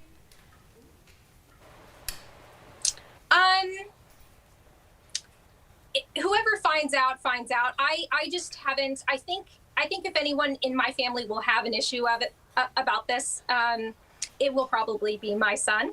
So I haven't had that sit-down conversation yet. My son's in college. He's in a military program. He's had a very busy year. So I really haven't had the opportunity to sit him down. He'll be home on Mother's Day. So, you know what? He may see me on television today. I don't know. But we will have that conversation this weekend just to rip the Band-Aid off. And I think you're going to have a couple of conversations clear the air. after this, because the Mormon Church, they don't even know that you do this. How do you think the Mormon Church is going to react to you doing this? They will be upset. Obviously, they won't be happy about this. I will most likely be counseled, and I could potentially face excommunication. I am prepared for that conversation. I enjoy attending the church. My kids enjoy attending. I feel like I'm an adult and I can choose the career path that I choose and still have my faith and attend. I really feel like I should be making a choice. And if I need to make a choice, I'm just going to take it publicly, and we're going to have that battle. And Holly, I'm going to jump in here really quickly. I'm going to speak for our audience here and asking the question, why did you want to go public before you went private and talk to your kids? Like, why do you think it's better to go public first? Sure. You know, I'm not so concerned about the conversation with my kids. If I need to have that conversation, I will. I don't think that's something that will ultimately affect our relationship. I've had this question asked before, and my answer is I want to get ahead of it. I don't want to be discovered by my bishop and the church. I want to be the one to tell my story. I want to be the one to explain why I'm doing this, why I think it's acceptable, and say, I'm doing this, I'm proud of it, this is my story, rather than to be discovered by someone in the church, and then they tell my bishop, and then I'm called into the office. Well, Holly, we thank you for sharing your story with us, and we hope that it all... This is a quote-unquote coming out party, in a way, right? We'll be right back. Thank Really? you. It is. Yeah. Thank you.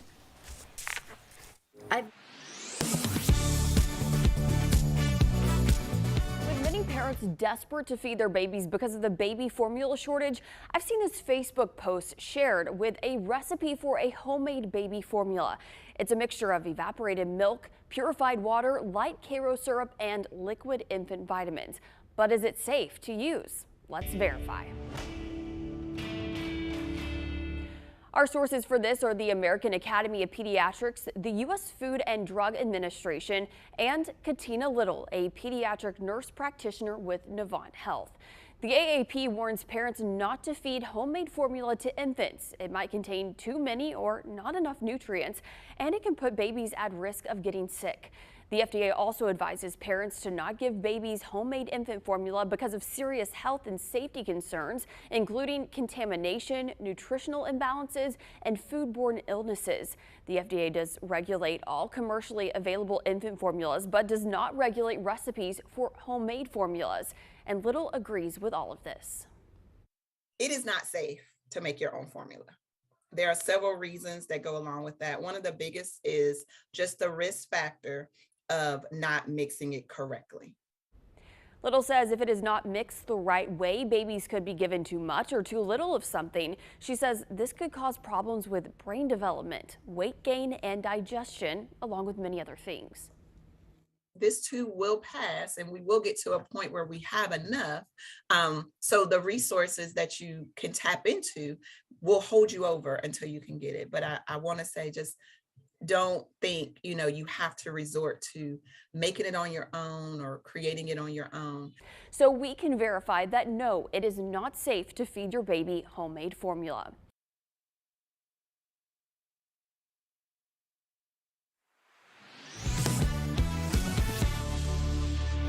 Mother's Day is this weekend. Yes, and for those last-minute shoppers, we've got you covered. Check out these deals from our friends at Morning Save. Steph, what do you have for us today? Hi, Tori, and hey, DBL Nation. I've got some amazing products and wonderful deals that you're going to love, so let's get started. First up, we've got True Beauty Microderm Blemish System. Whoa. So this deal includes one base with 4 different tips, 5 dual-end extraction tools, 1 storage case, and 1 charging cord. So what this will do is draw out your built-up impurities from under the skin, so you can stop picking and prodding with your fingers, which I am definitely guilty of. Totally. It's got 4 different power levels. Normally this is $25. Not bad. No, but guess what? We've got it for $12. It saves everyone 52%, and that is a lot cheaper than a facial. My word, starting off strong. Now, Tori, this next deal makes me sleepy just thinking about it.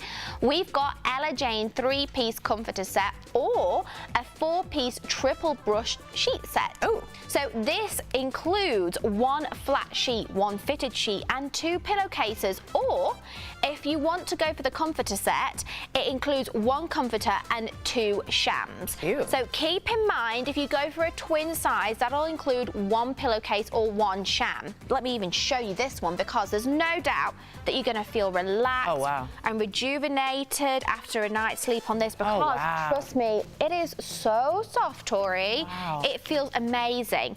And the microfiber sheets literally are so soft against your skin. Normally, the sets are between $70 and $130. So you can get either set between $19 and $39, depending on the size that you're going to need. But either way, it's saving you 73%. This is such a good price for a soft product. Now, I am super excited for this next one. We've got the Optimus 2.0 Gallon Cool Mist Evaporative Humidifier. Oh, good. So this deal includes 1 humidifier. I mean, we have got to get in that much needed moisture to recover our skin after those dry, cool months. Yes. And this little control knob here lets you easily control the desired output level to experience that humidified air. So normally this is $70. Okay. But we've got it, Tori, for $29. Oh! That's 59% off. Oh, the retail price just evaporated, Steph. I love that, Tori. Oh, look at that. This is so good. And you know what? A way to keep your skin looking young and fresh is with one of these. I highly recommend it. And then last but certainly not least, we've got Eco Home 3-piece stainless steel mixing bowl with bamboo lid. Look how good that looks. I know, this is fancy. So this deal includes 3 different bowls with 3 lids, available in different colors like gray, light pink, and turquoise. Each bowl is stainless steel, so you don't have to worry about plastic leaking into your food, which is so important for your health. And then these airtight lids keep the food really fresh. So the set also is stackable. Whoa. So you can fit it into smaller spaces. And you want to know a quick hack, Tori? Yeah. The bamboo lids also serve as a serving board. Oh my. So if you're having like cheese and crackers. Wow. So normally these are $60. Yeah. But we've got them for $29, saving 52%. Now that's a good deal. Moms, I feel like would really like this. And remember, Mother's Day is coming up. But look how fabulous that looks. Even with lemons or like fruit. Oh, fabulous. Exactly, multifunctional. Right? All right, head on over to morningsave.com to snag these amazing deals at the lowest prices. You can even just scan that QR code on screen right with your phone, or visit morningsave.com on your smartphone as well. Thank you so, so much, Steph. We'll be right back. Tomorrow on DBL, a special Mother's Day show you don't want to miss. Chef Gernard is showing us how to whip up the perfect brunch Mom will love. Plus, we're paying tribute to our moms. And our interview with Grammy-winning singer Sheryl Crow. What's your take on aging in the music industry? You know, I'm older, and it's not easy to see yourself get older. That's tomorrow, only on DBL.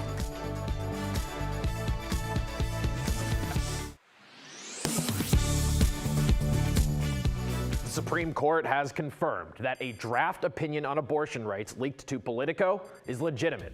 The opinion was written by Justice Samuel Alito, and it is not final, but it indicates that court could be preparing to overturn Roe v. Wade and allow states to make their own abortion laws. Both the opinion and the fact that it was leaked made huge waves, with many calling the leak unprecedented. But is that really true? Is this the first time a Supreme Court decision has been leaked to the public? Let's verify. Our sources: Time Magazine, lawyer and historian James Robinalt, the New York Daily Tribune from 1852, the Washington Post from 1986, and two law professors, Josh Blackman and Ben Barton. Roe v. Wade was decided on January 22nd, 1973. Just hours beforehand, this edition of Time Magazine hit newsstands. In it was this article reading, quote, "Last week, Time learned that the Supreme Court has decided to strike down nearly every anti-abortion law in the land." Historian James Robinalt explained what happened in a recent column for the Washington Post. He had previously interviewed the leaker, who said the article wasn't supposed to be published until after the official release. But that release got delayed a few hours, and so Time wound up jumping the gun. But that wasn't the first time a decision leaked. Historian Jonathan Peters said on Twitter an 1852 decision was published 10 days before it was officially announced. We actually found that clipping in the archives of the New York Daily Tribune. It's only a short blurb that reads, "The Supreme Court have decided the case of Pennsylvania against the Wheeling and Belmont Bridge Company in favor of the former party. Judge McClain will deliver the opinion of the court someday this week." In fact, it was delivered more than a week later. And finally, one of the more recent examples of a leaked decision comes from 1986, when the court struck down a key portion of a recently passed budget law. Here's an article from the Washington Post at the time, dated July 8th.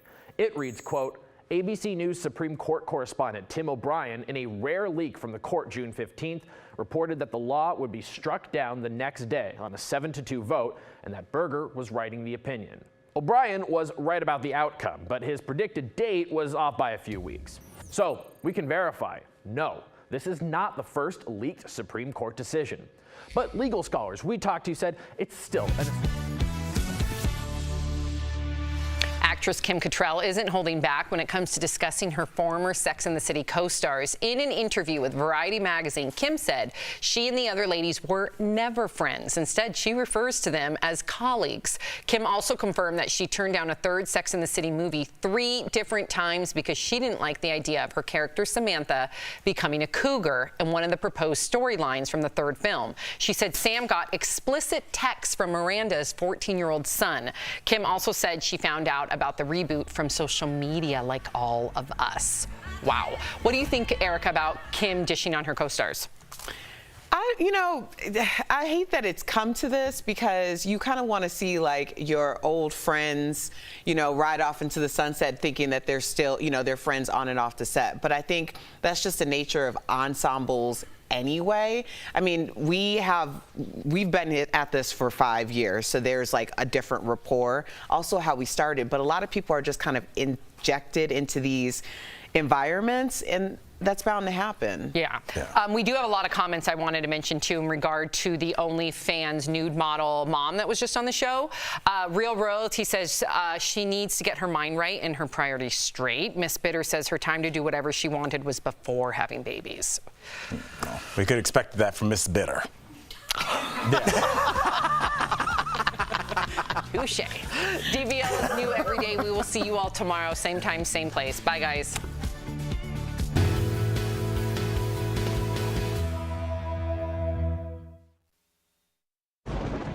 Where hope finds help. Where courage meets conviction. Where makers make fans. We are Tegna, a family of local and national media brands that bring us together, serving the greater good of our communities. Where national know-how backs local business. Be in good company with Tegna. All next week on DBL, Hollywood legend Mary Lou Henner will be here as our special guest co-host with her unfiltered takes on the week's hottest topics. Plus, we've got a big surprise for her live all next week. You're not going to want to miss a day. Tomorrow on DBL, a special Mother's Day show you don't want to miss. Chef Gernard is showing us how to whip up the perfect brunch Mom will love. Plus, we're paying tribute to our moms. And our interview with Grammy-winning singer Sheryl Crow. What's her take on aging in the music industry? You know, I'm older, and it's not easy to see yourself get older. That's tomorrow, only on DBL.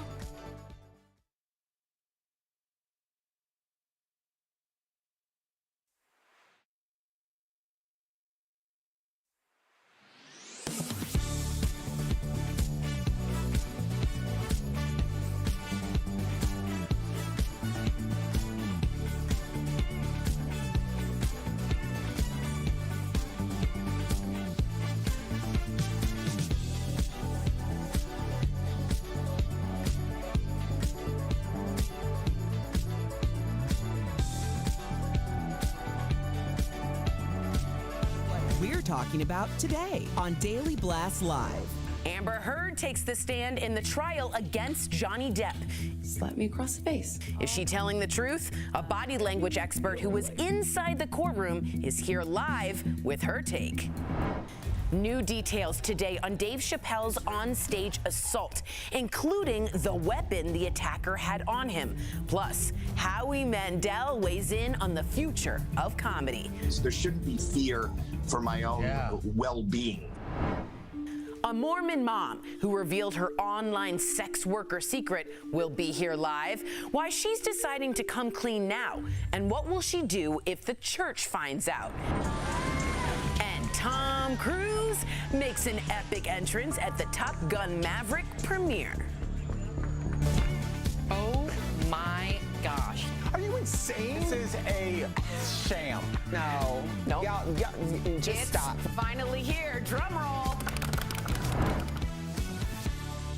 Welcome to DBL. Happy Cinco de Mayo. Also, little known fact, did you know a lot of people think it's Mexican Independence Day? It is not. It's actually a celebration to commemorate Mexico's victory over the French at the Battle of Puebla, just so we all know. I know, because I've been in Mexico during Cinco de Mayo, and they were like, pretty much, yeah, it is the 5th of May. This means nothing to us. Yeah. All right. So let's get to what all of you are talking about. Amber Heard is back on the stand today in the defamation lawsuit filed by her ex, Johnny Depp. So here's a video of Amber from yesterday. On the first day of her testimony, she talked about falling in love with Johnny as well as some of the alleged domestic abuse. Now, warning to our viewers, some of Amber's testimony is disturbing. Take a look. That was the love of my life. And he was. He was, but he was also this other thing. And that other thing was awful. He's like grabbing my breasts, he's touching my thighs, he rips my underwear off, proceeds to do a cavity search. He said he was looking for his drugs, his cocaine, his coke. Wow. That was just a little snippet. There's a whole lot that's been happening in the courtroom. So to help us make sense of it all, please welcome our favorite body language expert who, by the way, spent 18 years as an investigator with federal law enforcement. She's also CEO of the Body Language Institute, Janine Driver. Janine, Hey, Janine. thank you. Hi, I'm happy to be here. I train clandestine spies too, but don't tell anybody. Whoa. Well, now everyone knows. Janine, I love getting your insight on this trial. And to give you some more credibility, you actually trained the FBI and the CIA on all of this stuff. So after watching Amber's testimony yesterday, you've been in the courtroom, you're following this very closely. In your opinion, what did her body language reveal? In my expert opinion, what I'm seeing with her body language and with her words that we'll get to in a bit too, there's a lot of deception happening here. And one of the hardest ways to spot liars is when they embed parts of the story that are truthful. And that's what's happening, in my opinion. That's what's happening here with Amber on the stand. Yeah, I wasn't buying those tears. It looks strange, and obviously we're looking here at her body language, but also people were talking about what she's saying. They're saying that Amber changed tenses a lot during her testimony. What does this mean? So you may remember Susan Smith. She drowned her 2 young sons in the early 90s. She was dating a guy who didn't want to date a woman with children anymore. Susan Smith had these fake crocodile tears that we see with Amber on the stand. No tears, right? We have an ear, nose, and throat doctor for a reason. They're all connected. When someone cries, you see a deep swallow. and see that. And what Susan Smith said is, I loved my boys. They were still searching for her boys. She used the wrong tense. We look for the wrong tense. What's happening here is Amber is saying, he slapped me, slap. So past tense to current tense, and this is ebbing and throwing through all of her stories. And as a matter of fact, she didn't even say he hit me. She left out that pronoun, so that wasn't even in there. I actually want our viewers to see that since you brought it up. We have some footage of that. It was that simple. I just laughed because I thought he was joking, and slapped me across the face. Yeah, there it is. Slap me across the face, not slap. Right. Yeah. Interesting. Wow. Okay. So I'm like just blown away by this entire thing.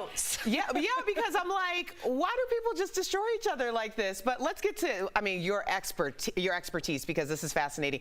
Were there other parts of Amber's testimony that raised red flags for you? Like, she started and stopped sentences a lot. Right. So start, stop sentences, we like to say in law enforcement, it's like a scar that you have on your body. The reason you have a scar is a piece of your skin is now missing, and you're threading the two pieces together on either ends.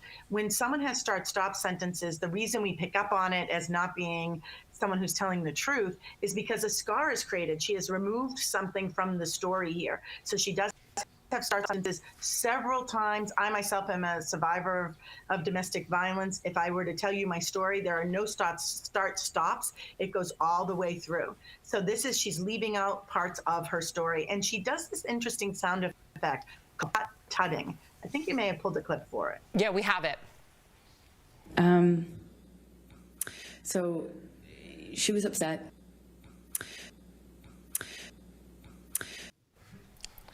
So, okay, let me just play devil's advocate for a second. Is that possibly something that can happen due to trauma as well? Like the start, stop, the different things that you're referring to right now? Well, first of all, Sam did it at the beginning of the segment. So Sam, when you were introducing this segment and talked about that there's some graphic information we're about to hear, you tut-tutted introducing this segment. We all tut-tut. Our grandmother used to do it when you'd sit at the table with her baseball hat on at Thanksgiving. Take that off, young lady. So we are tut-tutting throughout the day.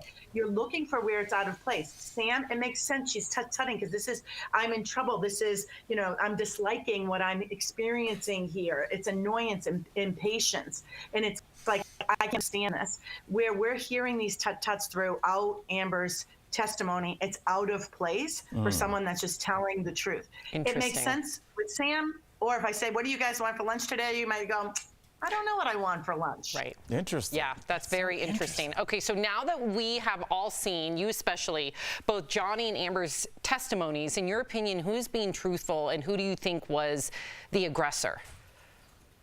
In my expert opinion, training over 60,000 law enforcement people just last year alone, is that the aggressor is Amber. And if I could go back in time, if I was Amber's attorney, I would have asked Johnny Depp when he said he doesn't strike women, or he's never struck a woman, how to define that.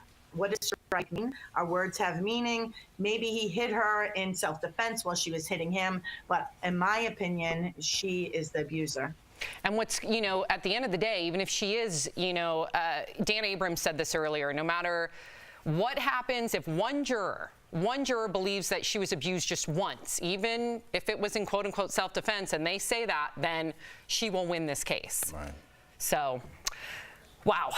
Janine, thank you so much for your expert analysis. For everyone at home, you can learn more about what's going on in this trial and what body language really means by checking out Janine's TikTok at Body Language Institute. We appreciate you, Janine, as always. Thank you. Thanks, Janine. Thank you.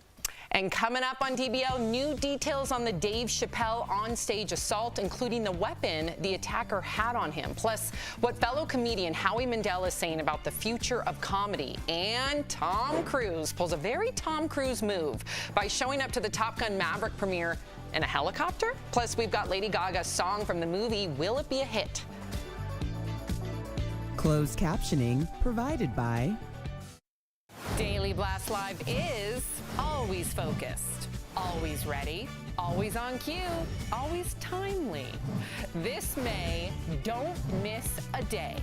DBL is all new every day. character in Marvelous Mrs. Maisel, and you get to see that controversy. But he was obviously had a lot of substance abuse Yes, issues. he And was in and they out of made jail. him crazy. Yeah.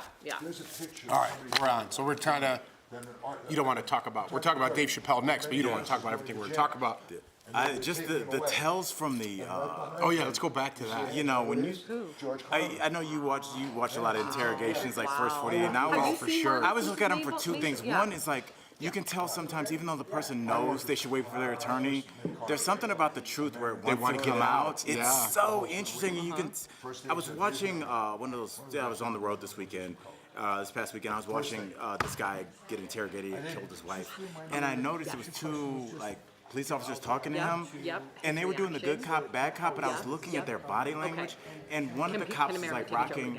Like this guy, kind of like, come on, Jeff, you know, and the other one was kind of far off, kind of doing the good cop, but the other one kind of almost like a dog that was on a leash, like just kind of almost like, do you want to keep doing this? Do you want? And just their body language was kind of matching up with what they had said, and you can tell they've done this obviously with other people, but you realize that everything is psychological and everything is like down to a T. We know you did it. I know. And you know you did it. I know. And you know you should be quiet. But here's the way that we get people to talk, and it's like how you kind of make sure that you have a slam dunk in court is you get this person that probably shouldn't be talking to say something. That's why they always say, shut up. Even when you haven't done anything, which is hard.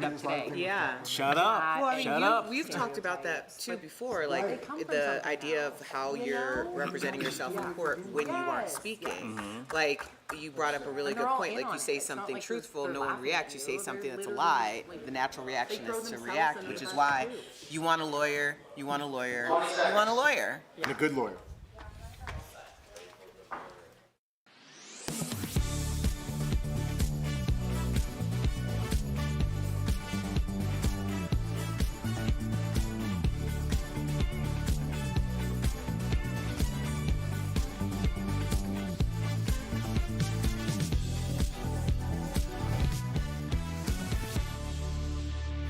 Welcome back. The comedy world is reacting to Dave Chappelle being attacked while on stage at the Hollywood Bowl on Tuesday, which you see in this TMZ video. So Dave himself is responding through his spokesperson, saying he is working with police and refuses to let the attack overshadow his show. TMZ got audio of Dave talking about the attack just hours afterwards. I felt good when my friends broke his arm. So police also released photos of the weapon used in the attack. If you see there, it's a gun replica with a knife attachment. Fellow comedians are also speaking out. Here's what Howie Mandel said about it yesterday on E! News Pop. Not to comment on what happened at the Academy Awards, but I thought that opened the floodgates. Violence triggers violence. And I think this is the beginning of, the end for comedy. I've been in the business for 45 years, and my biggest fear is that you wouldn't laugh and there'd be silence. There shouldn't be fear for my own well-being. So, Al, you're part of the comedy world. What's your reaction?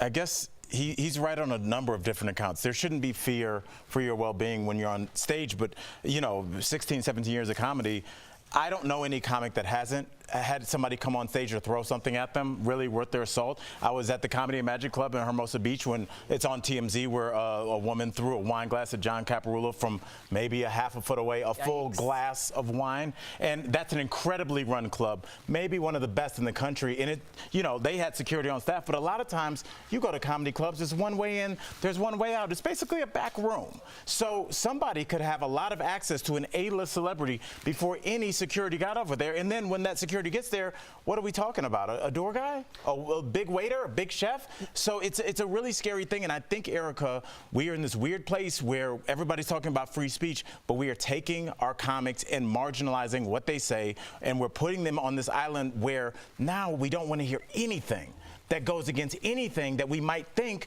And the entire point of stand-up is to change the way you think, maybe not radically, but just like, chill out. Hey, can I challenge you on that really quickly before you jump in? Do you think there's a difference between being in the room and then the snippets people see on do you think the same people that are getting offended online with a snippet would be offended if they saw the full show in a room? I mean, it happens with our show, Sam. You see a little clip of something. I remember Erica said something so powerful a couple years ago, and I was just standing in awe. I was like, how do I work with this person? And it went viral. And, people were like, look at that guy, wouldn't even stand stand up for that black woman. It's like, first of all, she can speak for herself. Yeah, it happened to you when I went viral. Right. It's just because they don't know that we're family. Right. And so, because it's out of context, Erica, so I'm sorry I talked too long. Well, no, I think context is very important, but also I want to contextualize what we just saw, because I think we're so used to people rushing fields, rushing courts, rushing stages for just reasons of being like silly or making a moment or going viral. Yeah. That was a deadly weapon.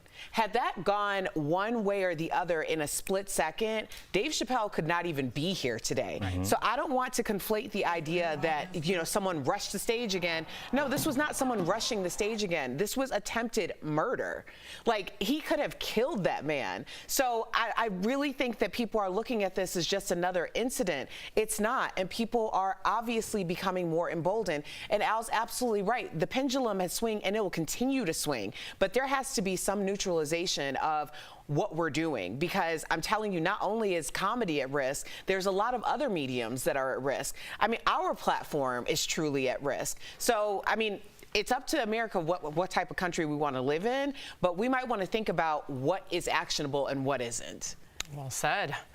Whew. All right, so here's another question for you. Do you guys like your neighbors? A new survey reveals the top reasons people say they just don't get along with the people next door. We're going to talk all about it next. This one. With many parents desperate to feed their babies because of the baby formula shortage, I've seen this Facebook post shared with a recipe for a homemade baby formula. It's a mixture of evaporated milk, purified water, light Karo syrup, and liquid infant vitamins. But is it safe to use? Let's verify. Our sources for this are the American Academy of Pediatrics, the U.S. Food and Drug Administration, and Katina Little, a pediatric nurse practitioner with Novant Health. The AAP warns parents not to feed homemade formula to infants. It might contain too many or not enough nutrients, and it can put babies at risk of getting sick. The FDA also advises parents to not give babies homemade infant formula because of serious health and safety concerns, including contamination, nutritional imbalances, and foodborne illnesses. The FDA does regulate all commercially available infant formulas, but does not regulate recipes for homemade formulas.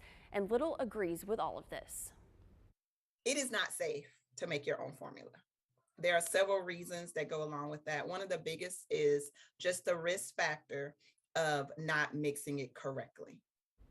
Little says if it is not mixed the right way, babies could be given too much or too little of something. She says this could cause problems with brain development, weight gain, and digestion, along with many other things. This too will pass, and we will get to a point where we have enough. So the resources that you can tap into will hold you over until you can get it. But I want to say, just don't think, you know, you have to resort to making it on your own or creating it on your own. So we can verify that no, it is not safe to feed your baby homemade formula.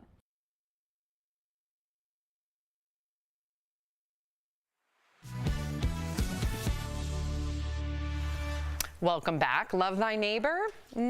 Turns out not all Americans agree. A new survey from LendingTree revealed that 73%, or about 3 out of 4 people, hate at least one of their neighbors. The biggest reasons were their neighbor gave off weird vibes, followed closely by noisy and rude neighbors, then annoying pets, and finally, nosy busybodies. And it turns out 1 in 10 Americans have actually moved neighborhoods because of disagreements with neighbors. We got to ask our DBL Nation, do you like your neighbor? Go to dblvote.com. Tell us what you're feeling. I want to start with Jeff. Yeah, I'm happy to be in that 27%. I love my neighbor. What about the past? That's a big deal. Yeah, this is our first house, so I never had like I had like people next door to me, and you're always like the noise and things like that. But we had kids, so I think we were the noisy neighbors. But it's so great to live in like a community where the kids next door could play on both sides. They're great chefs. One guy's an ex-military guy, one guy's an ex-wrestler. come get some. The other guy's got a ton of guns over there. Yeah, I'm like, any barbecue? What's up? Yeah, good time. Sam, what about you? I love our neighborhood. I'm in the same boat as Jeff. I do have one neighbor, but we love him. But he is, you know, I always, every time he pops over the fence, it reminds me of Home Improvement, Wilson. Yeah, and we'll be like, what's up? I won't say his name, but we talk every day, and he talks to the kids, but literally he peeks his little head over all the time. Now, if we didn't like him, it would not be a good thing, but we do. Erica, what about you? We're pretty good with our neighbors. So it's weird because we do live in the city, and so there's we have a very diverse neighborhood, which is part of the reason why we moved to that particular neighborhood. So we do have issues with some people. We definitely, we just had a BB gun incident coming from one of the neighbors. So there's been some things, but the people who are immediately around us, we're good, and they know that I'm neighborhood watch because I will pull a Ring camera in a moment. Yes. Oh, this happened. Oh, this is the license plate. I'm good for that. So that's good. What about you, I was going to say really quickly, I don't think Erica's really being honest about the great stories. I know. I was like, we need Janine. We need Janine in here. Didn't somebody release some wild animals or something? Yes. Tell the story, please. Well, so I'm leaving, and all of a sudden this vehicle pulls up, and the guy is staring at me as I'm leaving out the house. So I got really nervous, well, what's going to happen? So I kind of stop. He keeps waiting until I start moving, so I turn and I'm walking the dog, and then I just take a few steps and I look back, and he goes in the back of his truck and pulls out this bag that's moving. And I was like, what is going on? And he released three, I don't know if it was a gopher, I don't know what it was.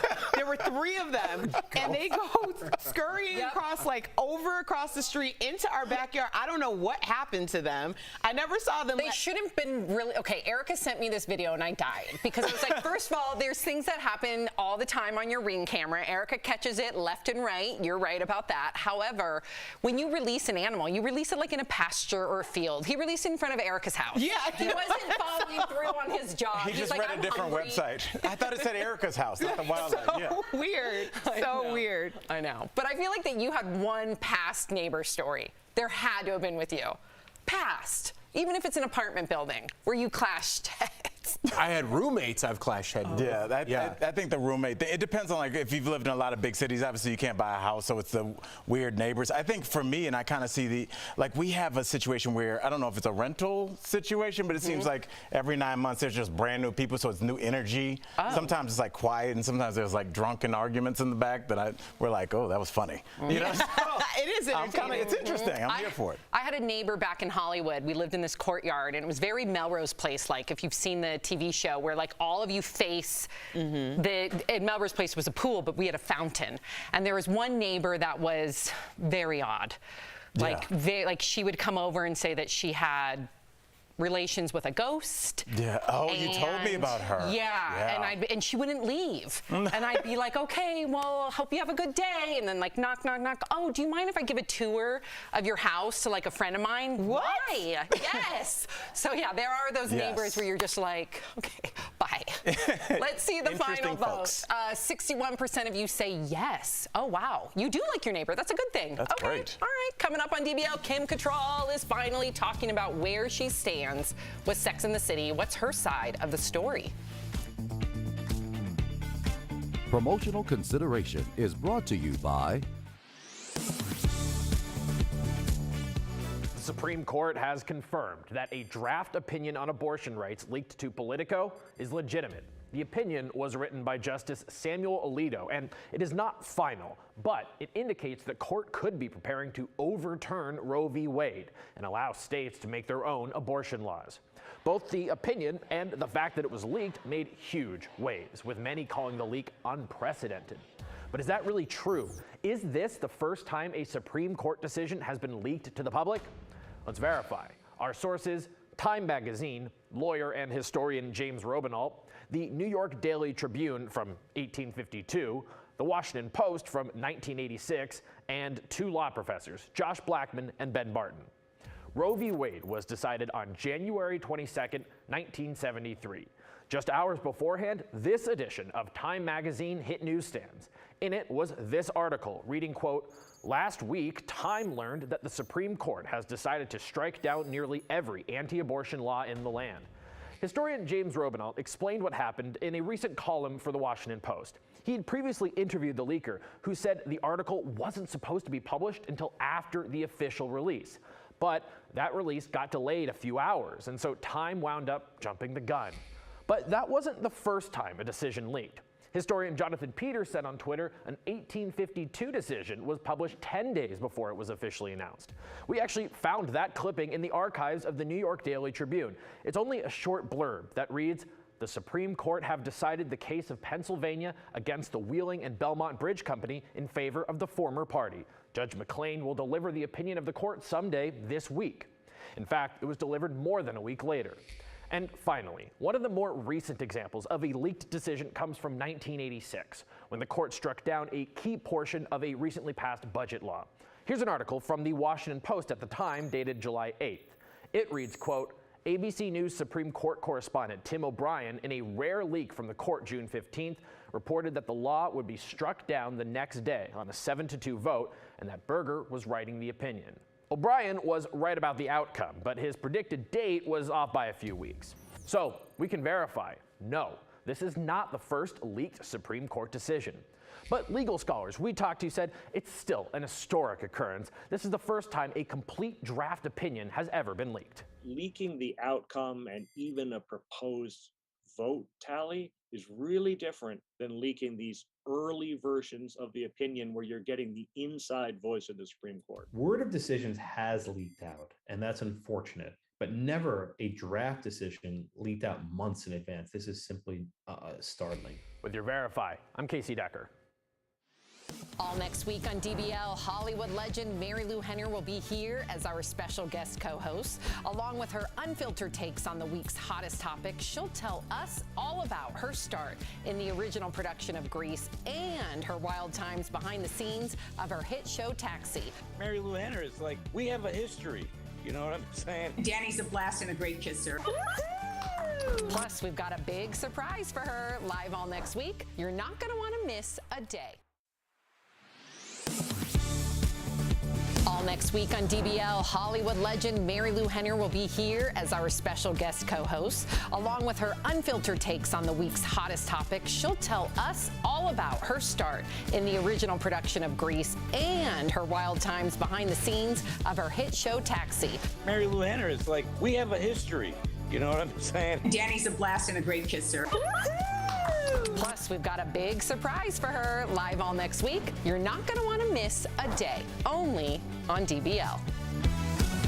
Welcome back. You're not going to believe this story. It is true. NASA has come up with an interesting way to make contact with life on other planets. Check this out. Scientists plan to launch pictures of naked humans like this into space in hope of luring aliens to us. The pixelated images also include an invitation to respond to the space nudes. What are the weird symbols next to it?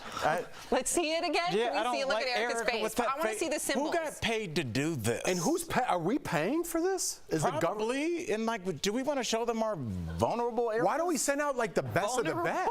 Yeah, it's like if the aliens might be combative, now they're Maybe like, they know something you don't know. First of all, that's a DNA helix. If you went to biology, which I thought you did. That did not look like a helix. That looks like something at Pier 1 Imports. That looked like just a little circle thing. That was not a helix. It's a DNA helix. It wasn't. Second of all, we don't know what our NASA scientists know. Perhaps those are nudes that the aliens will like. Blast out like Baywatch pictures Maybe everywhere. they're not attracted to Baywatch. It's subjective. Oh, we gotta go. If you're leaving us, you can watch the second half of the show online, watch on YouTube or our app. But if you get the second half of the show where you are, here is what's ahead. A Mormon mom who revealed her online sex worker secret will be here live. Why is she deciding to come clean now? Plus, we're gonna talk all about Tom Cruise's dramatic entrance.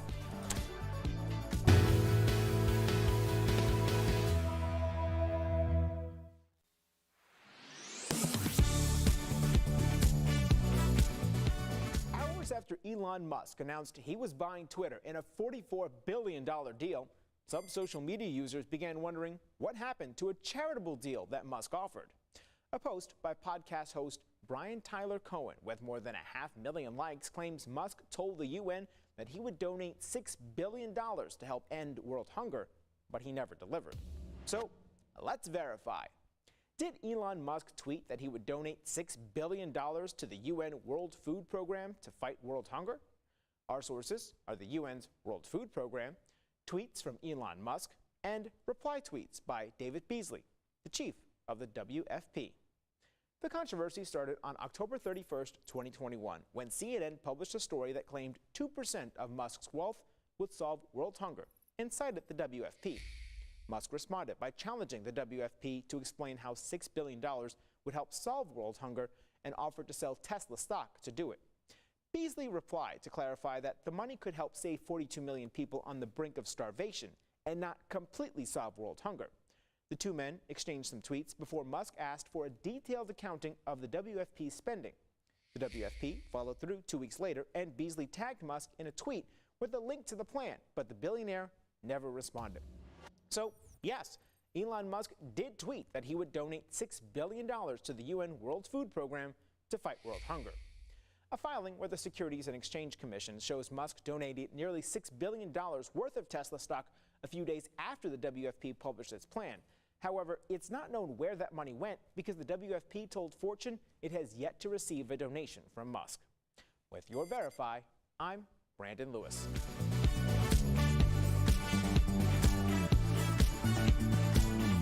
This is Daily Blast Live. We're talking about what you're talking about. Oh my gosh. Are you insane? This is a sham. No. Nope. Y'all, just stop. Finally here. Drum roll.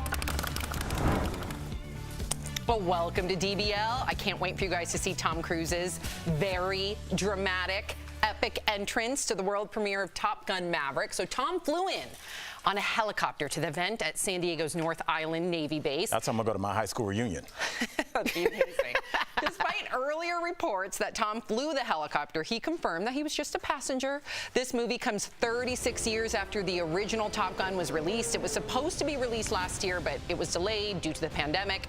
Tom said he and the crew worked very hard to get the movie finished in time for its Memorial Day release. Watch.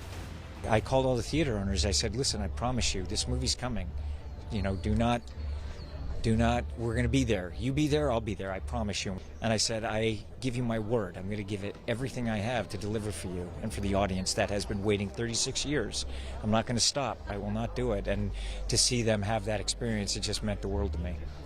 He loves his craft. I love it. Yeah. What do you think? It's inspiring. It is. Yeah. It is. What do you think? If you believe in reincarnation, he comes back as a mosquito because he's the top of the food chain when it comes to celebrities, right? Yeah. But saying that, he is the top of the top. I do want to point out every news outlet that interviews him or talks to him, he talks to every single news outlet and puts in his time and stays till the last person gets interviewed. That's a star in my eyes. That's someone you could look up to despite what you think about Tom Cruise. He talks to everybody, shakes everybody's hand. That's what you want in a star. And he's not out there. You don't get films of him doing this or that. He jumped on the couch one time, a little embarrassing, but mostly great. To Jeff's point, I just want to remind our audience, when I worked in the credentials program. I thought this was going to go back to your apartment complex. Go ahead. When I worked in the credentials program in the garage for different award shows. You were valet. Yeah, parking attendant. Yes. Whatever. Credentials. Badge hander outer. Okay, fine. Okay. Badge hander outer. Okay. I'm proud of that. Yeah, it's great. Anyways, he came in, also made an entrance, came in on a motorcycle. Katie Holmes on the back. Ooh. Yeah. Big entrance. He came in, he said hi to all the higher ups, but then he went over to the credentials people and shook our hand too, to your point. Yeah. Yeah. I love it. I like that he really does in this. I only use this man's name in very rare circumstances. He reminds me of the movie star Kobe Bryant, in that he is obsessed with the final product and not the byproduct of fame. Kobe, all the stories you hear from all the athletes, I love hearing people tell Kobe Bryant stories because they're just like, you know, we were all going to a nightclub and I text Kobe and he's back at the gym shooting jump shots. And I feel like that's how Tom Cruise is. He doesn't want to be famous with the starlet. He wants to shake everybody's hand, make sure that this gets out, call the movie theater to say, I'm going to deliver this. And then he does it and then shows up on an aircraft carrier. How many people on the planet could pull that off? I can't wait shout for out this to him. movie. Erica, you're very silent. Are you not a Top Gun fan? Oh, y'all know I don't know anything about Top Gun. But, I mean, we did make a deal. I just want to continue to remind you that I'm supporting your enthusiasm for Top Gun because y'all are going to support my enthusiasm for the Best Man series when it comes out. Okay, fair so, enough. yes. All right. We talked about our love for Tay Diggs on this panel yesterday. Okay, so we also have to talk about the music, right? I mean, iconic music with Take My Breath Away, Highway to the Danger Zone. So Tom Cruise is praising Lady Gaga, for her work on the film's soundtrack. Tom told James Corden that Lady Gaga not only wrote the film song Hold My Hand, but also helped compose the score. Wow. Watch. She's amazing, and it just opened those doors to the emotional core of the film that we had, and just it's like that moment, and things just came together in such a beautiful way. Her song that she'd written just fell right in and became really the underlying score and the heartbeat of our film. The heartbeat of their film. She's got a lot What a compliment. Yeah, well, I mean, got a lot to live up to. So the song got Tom's seal of approval. Let's get our take on it. Listen. So bright tonight, but don't you let go of my hand. You can cry. You did? I'm with it. I'm with it. I like it. Yeah. The thing about Lady Gaga that some people don't have a true appreciation or understanding is that she is the full orchestra. She is the percussion, the strings, wind, words. She embodies it all, and she's such an accomplished musician. I don't know a lot about this movie, but I can imagine what we'll see, like, accompanied by this. And this is also what people call a first listen. Like, you know it's a hit. You know that it's something that's going to resonate with your audience the first time you hear it. Not a lot of songs are like that, but Lady Gaga has, like, quite a few of those. When I heard the boom, boom, listen, boom, boom. I could imagine being in a theater, surround sound, boom. That's how you got to experience it. it. I do think it's going to Tom's point, I think it's going to deliver, but how can you beat Highway to the Danger Zone? It's a new era. I think when you watch it with the movie and you put in this song to where it fits into the movie, you're going to like the song a lot more, right? But there are some, like Playing with the Boys when they're smashing volleyballs with their shirts off. Any of those old songs come back? There got to be a scene. Well, we already said there's going to be that scene with their shirts off, but they're playing football. But I know, but are we going to hear any of these iconic songs? Well, you from can the hear original? those now from the old soundtrack. They're going to have new songs. You don't think it'd be cool if you're in the movie theater and then all of a sudden You've heard a song that you've heard for the last 30 years? You see the new cadets flying and you hear Highway to the Danger Zone. You could have heard that already. There's new songs that are made. Aren't you excited for the new songs? I can't wait to see this new Top Gun. Are you excited? I'm very excited. Erica? Yes. I'm excited for you. I like the enthusiasm. I'm ready to do this. Nostalgia, I'm here for it. Remember how embarrassing that love scene was, though? Yeah. The love-making scene was quite They're going to fix that in this one. extensive. Because you were sitting next to your mom? Yeah, honey, I was like 10. And I was like, oh, gosh, just please be over with. This scene is too much. You probably loved it. No, as a pubescent boy, you didn't love it? Pubescent? How old was I? Talking about 36, like 4. I was 7 when that came out? No, you weren't 7 because you're older than me, and I was like 36. 10. You just don't know how to do math. Whoa. Maybe okay. Coming up, he's probably right. DBL, a Mormon mom who started a career as a nude model, will be here live. She's kept it a secret until now. So what will she do if the church finds out? So bright tonight, but don't you let go of my hand. You can cry. Closed captioning provided by. All next week on DBL, Hollywood legend Mary Lou Henner will be here as our special guest co-host with her unfiltered takes on the week's hottest topics. Plus, we've got a big surprise for her live all next week. You're not going to want to miss a day.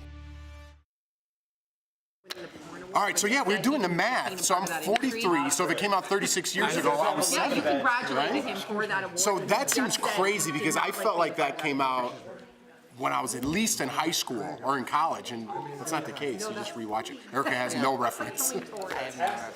But yeah, so that sounds crazy to me. What? Oh, I got you. I heard you. So that's it. So Where she lives? Of course. am I supposed to keep talking? Oh, okay. She's a mother. And she's got kids. Hey, so Yeah. Let's not be like, you're the greatest. I'm trying to talk to this camera, but I can't say it. No, I already asked him. I said, question, hope on the other guy. What's your favorite sandwich? When he I'm from Cleveland, Ohio, so corned beef sandwich. Corned beef's big in Ohio?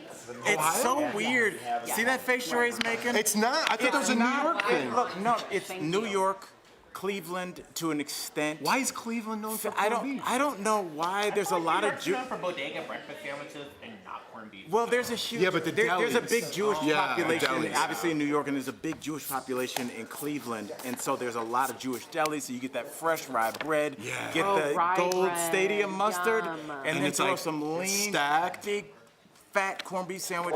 That's like that smell reminds me of being at home, being with my Wow, that's dad. interesting. I didn't know Oh that. man, corned beef sandwich. Without, So are there like without- corned beef joints that people like you compete against? Like in Philly, there's the Philly cheesesteak. Is it like that? Yes. Yeah, to an extent. There's like a famous chain called Slyman's. They've got one location downtown, one actually I don't want to eat close at Slyman's. That's I his know. last What? name. Why would they name it slime? It's his last name, but it's like, I mean, lying around the corner sorry in the about morning, you know. No, still. You don't want to eat at Smelly's. Yeah.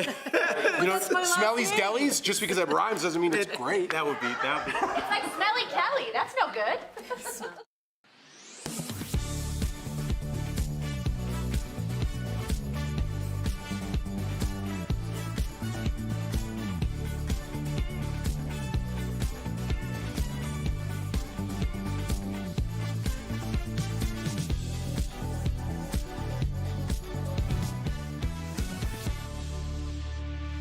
A few months ago, our next guest quit her day job and became an OnlyFans nude model, making $30,000 a month. But get this, she's a widowed mother of 4 who also happens to be a practicing Mormon, and the church has no idea. Holly Jane joins us live to tell us more about her story. Holly, welcome to DBL. Thank you for joining us.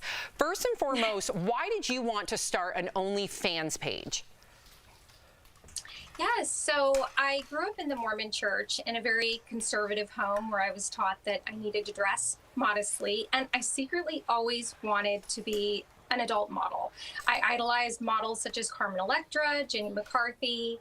These were controversial models because they were posing nude for Playboy, but I thought that they were glamorous and classy, and I wanted to live that lifestyle. So much later on in my life, when I discovered the OnlyFans platform, I decided to go for it because it's something that I always wanted to do. And I don't view it as, you know, a negative or a dirty thing. I feel like God wants us to celebrate our bodies that He created. It's a very body positive, empowering thing. So just so our viewers are aware, can you please just clarify briefly what an OnlyFans page is? And then follow up with, did you have any reservations about starting an OnlyFans page, given you're a mom? Sure. So an OnlyFans page, it's an online platform where, you know, it's not just for nude adult models. Justin Timberlake is on there and he shares music. Any sort of artist, whether it's a musician or you know, a painter or a nude model, such as myself. And a subscriber then goes and subscribes and pays a subscription monthly to view my content. And my content is nude images of myself, videos, and I do offer services such as sexting on the platform. And did you have any reservations with your children? I didn't. I've always been, again, like I said, I don't view this as a negative thing. I view it as an empowering, body positive thing. I'm very comfortable with my body and my sexuality. And actually, you know, I think as moms, I think a lot of moms could relate to the fact that sometimes after you have children, you sort of lose a little bit of confidence. You're a little bit body conscious because your body has changed. And if anything, this has helped me regain a lot of confidence and just feel comfortable with my body. So Holly, what are the age ranges of your children and how did you tell them about what you do? Yes.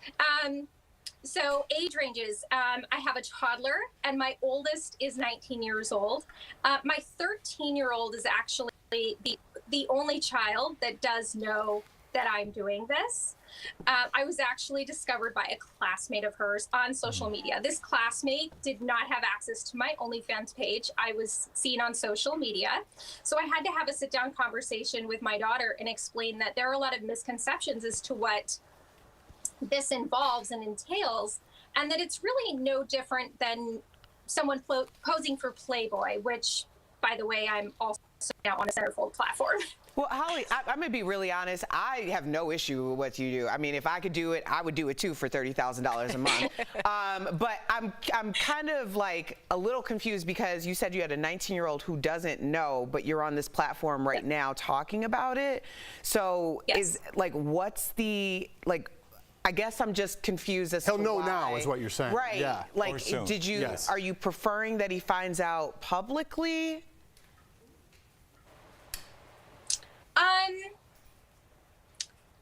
Whoever finds out, finds out. I just haven't, I think if anyone in my family will have an issue of it, about this, it will probably be my son.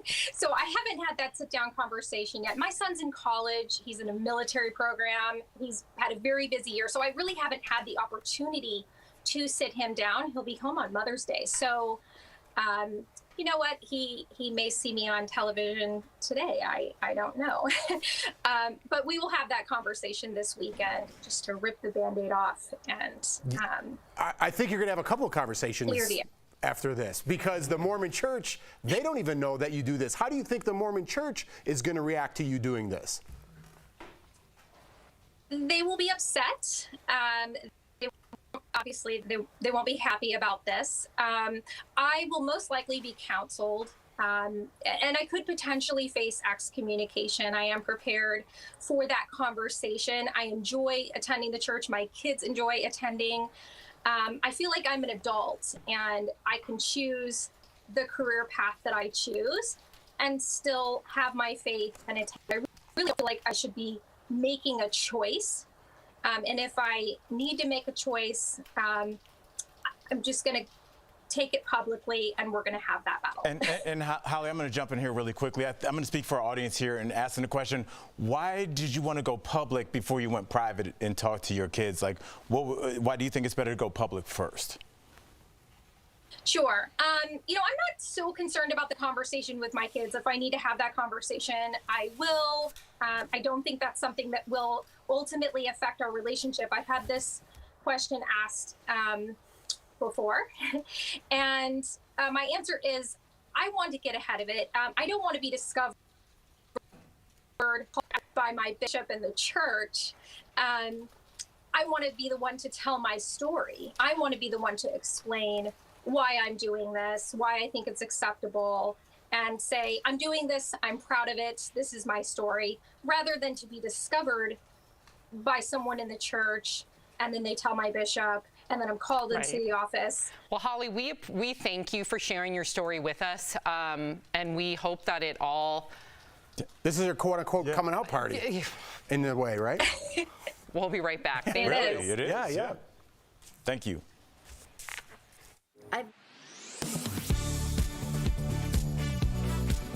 With many parents desperate to feed their babies because of the baby formula shortage, I've seen this Facebook post shared with a recipe for a homemade baby formula. It's a mixture of evaporated milk, purified water, light Karo syrup, and liquid infant vitamins. But is it safe to use? Let's verify. Our sources for this are the American Academy of Pediatrics, the U.S. Food and Drug Administration, and Katina Little, a pediatric nurse practitioner with Novant Health. The AAP warns parents not to feed homemade formula to infants. It might contain too many or not enough nutrients, and it can put babies at risk of getting sick. The FDA also advises parents to not give babies homemade infant formula because of serious health and safety concerns, including contamination, nutritional imbalances, and foodborne illnesses. The FDA does regulate all commercially available infant formulas, but does not regulate recipes for homemade formulas. And Little agrees with all of this. It is not safe to make your own formula. There are several reasons that go along with that. One of the biggest is just the risk factor of not mixing it correctly. Little says if it is not mixed the right way, babies could be given too much or too little of something. She says this could cause problems with brain development, weight gain, and digestion, along with many other things. This too will pass, and we will get to a point where we have enough. So the resources that you can tap into will hold you over until you can get it. But I want to say, just don't think, you have to resort to making it on your own or creating it on your own. So we can verify that no, it is not safe to feed your baby homemade formula.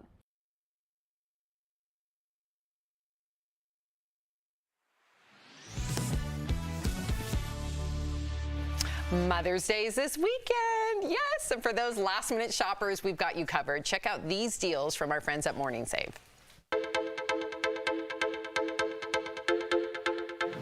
Steph, what do you have for us today? Hi, Tori, and hey, DBL Nation. I've got some amazing products and wonderful deals that you're going to love, so let's get started. First up, we've got True Beauty Microderm Blemish System. Whoa. So this deal includes one base with 4 different tips, 5 dual-end extraction tools, 1 storage case, and 1 charging cord. So what this will do is draw out your built-up impurities from under the skin, so you can stop picking and prodding with your fingers, which I am definitely guilty of. Totally. It's got 4 different power levels. Normally this is $25. Not bad. No, but guess what? We've got it for $12. It saves everyone 52%, and that is a lot cheaper than a facial. My word, starting off strong. Now, Tori, this next deal makes me sleepy just thinking about it. We've got Ella Jane 3-piece comforter set or a 4-piece triple brush sheet set. Oh. So this includes 1 flat sheet, 1 fitted sheet, and 2 pillowcases. Or if you want to go for the comforter set, it includes 1 comforter and 2 shams. Ew. So keep in mind, if you go for a twin size, that'll include 1 pillowcase or 1 sham. Let me even show you this one, because there's no doubt that you're going to feel relaxed and rejuvenated after a night's sleep on this, because trust me, it is so soft, Tori. It feels amazing. And the microfiber sheets literally are so soft against your skin. Normally the sets are between $70 and $130. So you can get either set between $19 and $39 depending on the size that you're going to need. But either way, it's saving you 73%. This is such a good price for a soft product. Now, I am super excited for this next one. We've got the Optimus 2.0 Gallon Cool Mist Evaporative Humidifier. Oh, good. So this deal includes 1 humidifier. I mean, we have got to get in that much needed moisture to recover our skin after those dry, cool months. Yes. And this little control knob here lets you easily control the desired output level to experience that humidified air. So normally this is $70. Okay. But we've got it, Tori, for $29. Oh! That's 59% off. Oh, the retail price just evaporated, Seth. I love that, Tori. Oh, look at that. This is so good. And you know what? A way to keep your skin looking young and fresh is with one of these. I highly recommend it. And then last but certainly not least, we've got Eco Home 3-piece stainless steel mixing bowl with bamboo lid. Look how good that looks. I know, this is fancy. So this deal includes 3 different bowls with 3 lids available in different colors like gray, light pink, and turquoise. Each bowl is stainless steel, so you don't have to worry about plastic leaking into your food, which is so important for your health. And then these airtight lids keep the food really fresh. So the set also is stackable. Whoa. So you can fit it into smaller spaces. And you want to know a quick hack, Tori? Yeah. The bamboo lids also serve as a serving board. Oh my. So if you're having like cheese and crackers. Wow. So normally these are $60. Yeah. But we've got them for $29, saving 50%. 52%. Now that's a good deal. Moms, I feel like, would really like this. And remember, Mother's Day is coming up.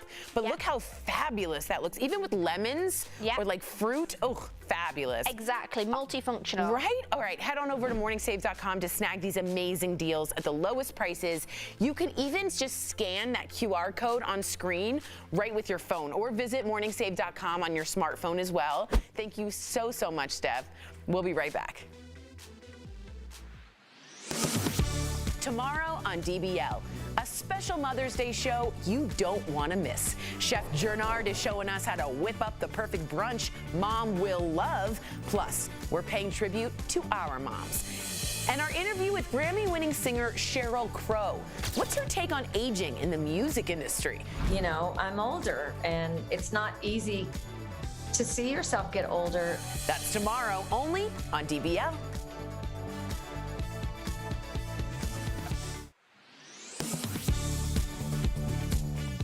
The Supreme Court has confirmed that a draft opinion on abortion rights leaked to Politico is legitimate. The opinion was written by Justice Samuel Alito, and it is not final, but it indicates the court could be preparing to overturn Roe v. Wade and allow states to make their own abortion laws. Both the opinion and the fact that it was leaked made huge waves, with many calling the leak unprecedented. But is that really true? Is this the first time a Supreme Court decision has been leaked to the public? Let's verify. Our sources: Time Magazine, lawyer and historian James Robinalt, the New York Daily Tribune from 1852, the Washington Post from 1986, and two law professors, Josh Blackman and Ben Barton. Roe v. Wade was decided on January 22nd, 1973. Just hours beforehand, this edition of Time Magazine hit newsstands. In it was this article reading, quote, "Last week, Time learned that the Supreme Court has decided to strike down nearly every anti-abortion law in the land." Historian James Robinalt explained what happened in a recent column for the Washington Post. He had previously interviewed the leaker, who said the article wasn't supposed to be published until after the official release. But that release got delayed a few hours, and so Time wound up jumping the gun. But that wasn't the first time a decision leaked. Historian Jonathan Peters said on Twitter an 1852 decision was published 10 days before it was officially announced.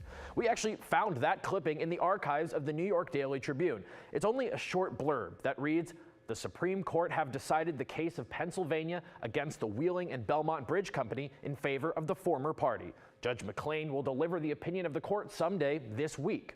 In fact, it was delivered more than a week later. And finally, one of the more recent examples of a leaked decision comes from 1986, when the court struck down a key portion of a recently passed budget law. Here's an article from the Washington Post at the time, dated July 8th. It reads, quote, "ABC News Supreme Court correspondent Tim O'Brien, in a rare leak from the court June 15th, reported that the law would be struck down the next day on a 7-2 vote, and that Berger was writing the opinion." O'Brien was right about the outcome, but his predicted date was off by a few weeks.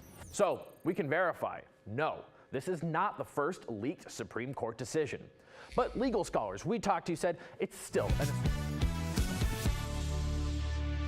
Actress Kim Cattrall isn't holding back when it comes to discussing her former Sex and the City co-stars. In an interview with Variety magazine, Kim said she and the other ladies were never friends. Instead, she refers to them as colleagues. Kim also confirmed that she turned down a third Sex and the City movie 3 different times because she didn't like the idea of her character Samantha becoming a cougar in one of the proposed storylines from the third film. She said Sam got explicit texts from Miranda's 14-year-old son.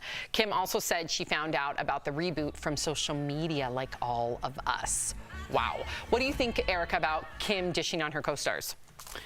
I hate that it's come to this, because you kind of want to see like your old friends, ride off into the sunset thinking that they're still, they're friends on and off the set. But I think that's just the nature of ensembles anyway.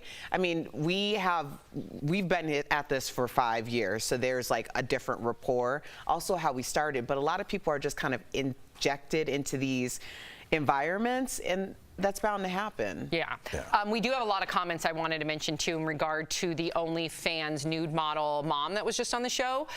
Real Royalty says she needs to get her mind right and her priorities straight. Miss Bitter says her time to do whatever she wanted was before having babies. We could expect that from Miss Bitter. Touche. DBL is new every day. We will see you all tomorrow, same time, same place. Bye, guys.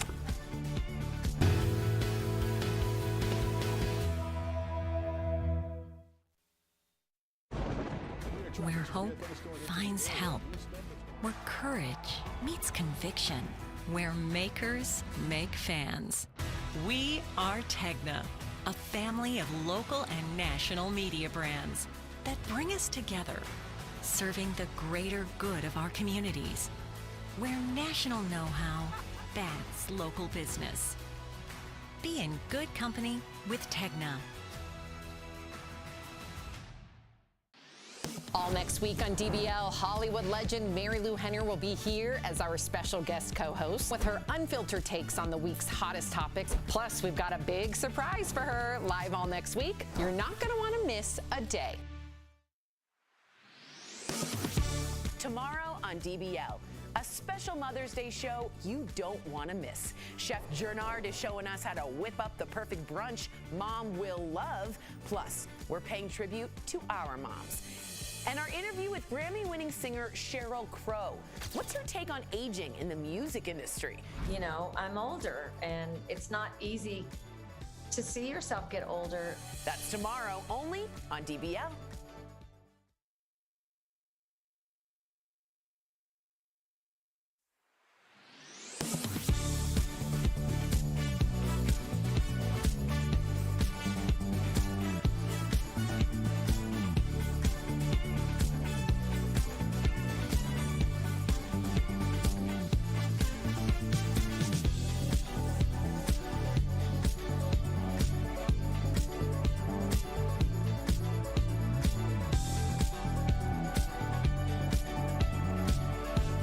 Talking about today on Daily Blast Live. Amber Heard takes the stand in the trial against Johnny Depp. Slapped me across the face. Is she telling the truth? A body language expert who was inside the courtroom is here live with her take. New details today on Dave Chappelle's onstage assault, including the weapon the attacker had on him. Plus, Howie Mandel weighs in on the future of comedy. There shouldn't be fear for my own well-being. A Mormon mom who revealed her online sex worker secret will be here live. Why she's deciding to come clean now, and what will she do if the church finds out? And Tom Cruise makes an epic entrance at the Top Gun Maverick premiere. Oh my gosh. Are you insane? This is a sham. No. Nope. Y'all, just stop. Finally here, drum roll. Welcome to DBL. Happy Cinco de Mayo. Also, little known fact, did you know a lot of people think it's Mexican Independence Day? It is not. It's actually a celebration to commemorate Mexico's victory over the French at the Battle of Puebla, just so we all know. I know, because I've been in Mexico during Cinco de Mayo, and they were like, pretty much, yeah, it is the 5th of May. Yeah. This means nothing to us. Yeah. All right. So let's get to what all of you are talking about. Amber Heard is back on the stand today in the defamation lawsuit filed by her ex, Johnny Depp. So here's a video of Amber from yesterday. On the first day of her testimony, she talked about falling in love with Johnny as well as some of the alleged domestic abuse. Now, warning to our viewers, some of Amber's testimony is disturbing. Take a look. I thought he was the love of my life. And he was. He was, but he was also this other thing. And that other thing was awful. He's like grabbing my breasts, he's touching my thighs, he rips my underwear off, proceeds to do a cavity search. He said he was looking for his drugs, his cocaine, his coke. Wow. That was just a little snippet. There's a whole lot that's been happening in the courtroom. So to help us make sense of it all, please welcome our favorite body language expert who, by the way, spent 18 years as an investigator with federal law enforcement. She's also CEO of the Body Language Institute, Janine Driver. Janine, Hey, Janine. thank you. Hi, I'm happy to be here. I train clandestine spies too, but don't tell anybody. Whoa. Well, now everyone knows. Janine, I love getting your insight on this trial. And to give you some more credibility, you actually trained the FBI and the CIA on all of this stuff. So after watching Amber's testimony yesterday, you've been in the courtroom, you're following this very closely. In your opinion, what did her body language reveal? In my expert opinion, what I'm seeing with her body language and with her words that we'll get to in a bit too, there's a lot of deception happening here. And one of the hardest ways to spot liars is when they embed parts of the story that are truthful. And that's what's happening, in my opinion. That's what's happening here with Amber on the stand. Yeah, I wasn't buying those tears. It looks strange, and obviously we're looking here at her body language, but also people were talking about what she's saying. They're saying that Amber changed tenses a lot during her testimony. What does this mean? So you may remember Susan Smith. She drowned her 2 young sons in the early 90s. She was dating a guy who didn't want to date a woman with children anymore. Susan Smith had these fake crocodile tears that we see with Amber on the stand. No tears, right? We have an ear, nose, and throat doctor for a reason. They're all connected. When someone cries, you see a deep swallow and see that. And what Susan Smith said is, I loved my boys. They were still searching for her boys. She used the wrong tense. We look for the wrong tense. What's happening here is Amber is saying, he slapped me, slap. So in past tense to current tense, and this is ebbing and throwing through all of her stories. And as a matter of fact, she didn't even say he hit me. She left out that pronoun, so that wasn't even in there. I actually want our viewers to see that since you brought it up. We have some footage of that. It was that simple. I just laughed because I thought he was joking and slapped me across the face. Yeah, there it is. Slap me across the face, not slap. Right. Yeah. Interesting. Wow. Okay. So I'm like just blown away by this entire thing. Yeah, because I'm like, why do people just destroy each other like this? But let's get to, your expertise, because this is fascinating. Were there other parts of Amber's testimony that raised red flags for you? Like she started and stopped sentences a lot. Right. So start, stop sentences, we like to say in law enforcement, it's like a scar that you have on your body. The reason you have a scar is a piece of your skin is now missing, and you're threading the 2 pieces together on either end. When someone has start, stop sentences, the reason we pick up on it as not being someone who's telling the truth is because a scar is created. She has removed something from the story here. So she does have start sentences several times. I myself am a survivor of domestic violence. If I were to tell you my story, there are no start-stops. It goes all the way through. So she's leaving out parts of her story. And she does this interesting sound effect called tutting. I think you may have pulled a clip for it. Yeah, we have it. So she was upset.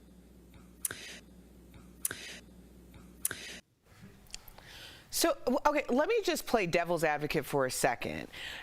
Is that possibly something that can happen due to trauma as well? Like the start, stop, the different things that you're referring to right now? Well, first of all, Sam did it at the beginning of the segment. So Sam, when you were introducing this segment and talked about that there's some graphic information we're about to hear, you tut-tutted introducing this segment. We all tut-tut. Our grandmother used to do it when you'd sit at the table with her baseball hat on at Thanksgiving. Take that off, young lady. So we are tut-tutting throughout the day. You're looking for where it's out of place. Sam, it makes sense. She's tut-tutting because I'm in trouble. This is, I'm disliking what I'm experiencing here. It's annoyance and impatience. And it's like, I can't stand this. Where we're hearing these tut-tuts throughout Amber's testimony, it's out of place for someone that's just telling the truth. It makes sense with Sam. Or if I say, what do you guys want for lunch today? You might go, I don't know what I want for lunch. Right. Interesting. Yeah, that's very interesting. Okay, so now that we have all seen, you especially, both Johnny and Amber's testimonies, in your opinion, who's being truthful and who do you think was the aggressor? In my expert opinion, training over 60,000 law enforcement people just last year alone, is that the aggressor is Amber. And if I could go back in time, if I was Amber's attorney, I would have asked Johnny Depp when he said he doesn't strike women, or he's never struck a woman, how to define that. What does strike mean? Our words have meaning. Maybe he hit her in self-defense while she was hitting him. But in my opinion, she is the abuser. And what's, at the end of the day, even if she is, Dan Abrams said this earlier, no matter What happens if one juror believes that she was abused just once, even if it was in quote-unquote self-defense, and they say that, then she will win this case. Right. So, wow.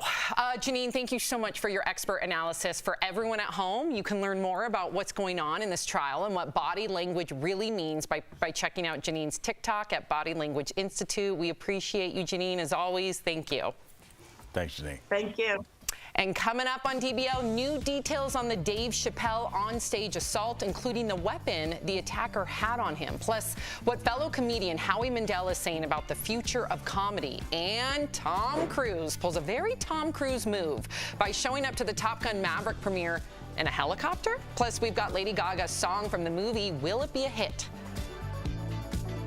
Closed captioning provided by Daily Blast Live is always focused, always ready, always on cue, always timely. This May, don't miss a day. DBL is all new every day. Character in Marvelous Mrs. Maisel, and you get to see that controversy. But they he was obviously had a lot of substance abuse issues, he and was in and they out of made jail. him crazy. Yeah. All right, we're on. So we're trying to. You don't want to talk about. We're talking about Dave Chappelle next, but you don't want to talk about everything we're going to talk about. Just the tells from the. Oh yeah, let's go back to that. You know when you. I know you watch a lot of interrogations, like First 48. Now for sure. I was looking at them for two things. One is like. You can tell sometimes, even though the person knows they should wait for their attorney, there's something about the truth where it wants to come out. It's so interesting. And you can. I was watching one of those. I was on the road this weekend. This past weekend, I was watching this guy get interrogated and killed his wife, and I noticed it was two police officers talking to him, and they were doing the good cop, bad cop, but I was looking at their body language, and one of the cops was rocking. Like this guy, kind of come on, Jeff, you know, and the other one was kind of far off, kind of doing the good cop, but the other one kind of almost like a dog that was on a leash, like just kind of almost like, do you want to keep doing this? Do you want? And just their body language was kind of matching up with what they had said, and you can tell they've done this obviously with other people, but you realize that everything is psychological and everything is like down to a T. We know you did it. I know. And you know you did it. I know. And you know you should be quiet. But here's the way that we get people to talk, and it's like how you kind of make sure that you have a slam dunk in court is you get this person that probably shouldn't be talking to say something. That's why they always say, shut up, even when you haven't done anything, which is hard. Yeah. Shut up. Well, I mean, shut up. We've talked about that too before, like the idea of how you're representing yourself in court when you aren't speaking. Like you brought up a really good point. Like you say something truthful, no one reacts. You say something that's a lie, the natural reaction is to react, which is why you want a lawyer, you want a lawyer, you want a lawyer. And a good lawyer.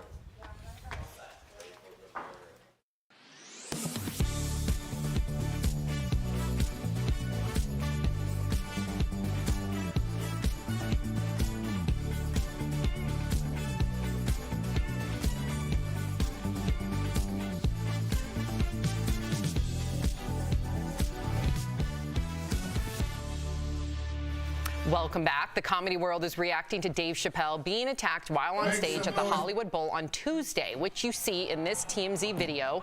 So Dave himself is responding through his spokesperson, saying he is working with police and refuses to let the attack overshadow his show. TMZ got audio of Dave talking about the attack just hours afterwards. I felt good when my friends broke his arm. So police also released photos of the weapon used in the attack. If you see there, it's a gun replica with a knife attachment. Fellow comedians are also speaking out. Here's what Howie Mandel said about it yesterday on E! News Pop. Not to comment on what happened at the Academy Awards, but I thought that opened the floodgates. Violence triggers violence. And I think this is the beginning of, the end for comedy. I've been in the business for 45 years, and my biggest fear is that you wouldn't laugh and there'd be silence. There shouldn't be fear for my own well-being. So, Al, you're part of the comedy world. What's your reaction?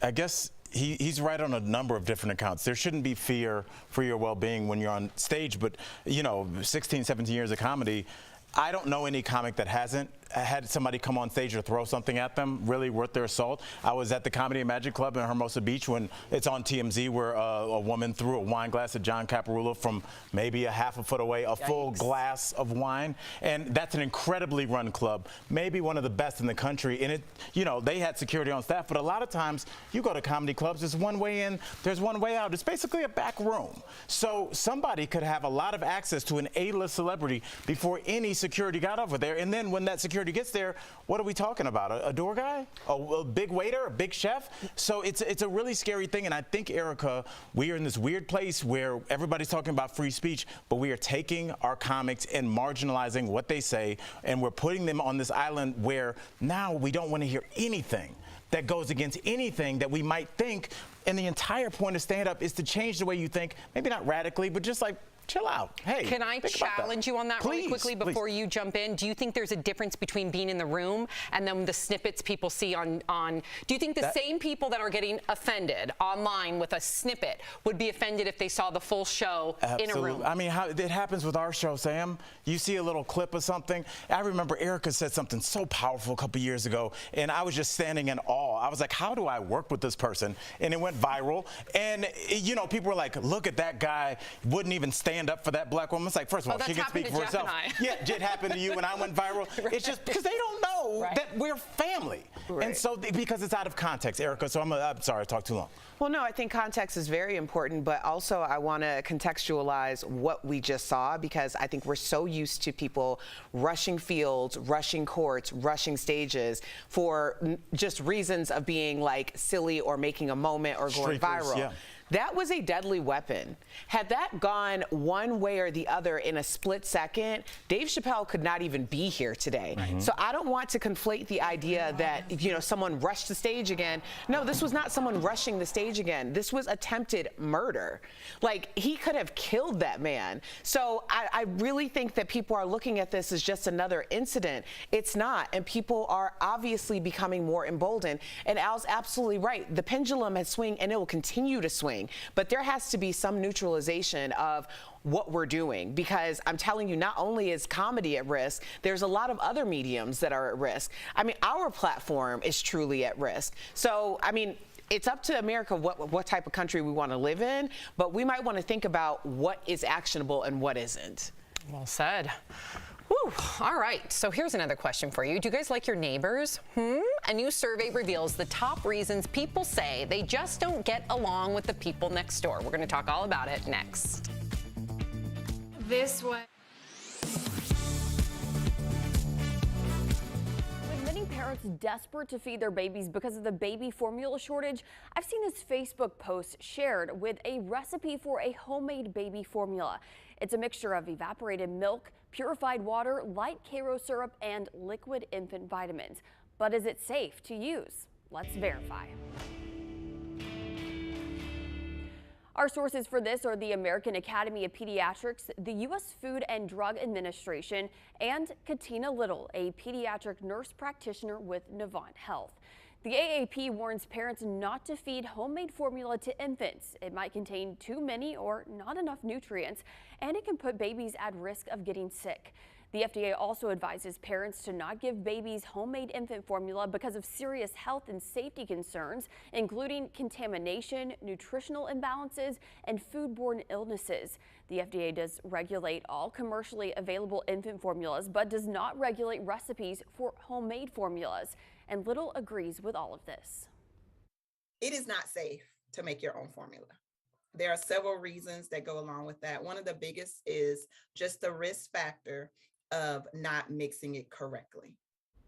Little says if it is not mixed the right way, babies could be given too much or too little of something. She says this could cause problems with brain development, weight gain, and digestion, along with many other things. This too will pass, and we will get to a point where we have enough. So the resources that you can tap into will hold you over until you can get it. But I want to say, just don't think, you have to resort to making it on your own or creating it on your own. So we can verify that no, it is not safe to feed your baby homemade formula.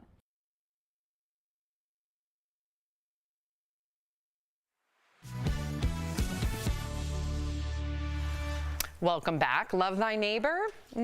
Turns out not all Americans agree. A new survey from LendingTree revealed that 73%, or about 3 out of 4 people, hate at least one of their neighbors. The biggest reasons were their neighbor gave off weird vibes, followed closely by noisy and rude neighbors, then annoying pets, and finally, nosy busybodies. And it turns out 1 in 10 Americans have actually moved neighborhoods because of disagreements with neighbors.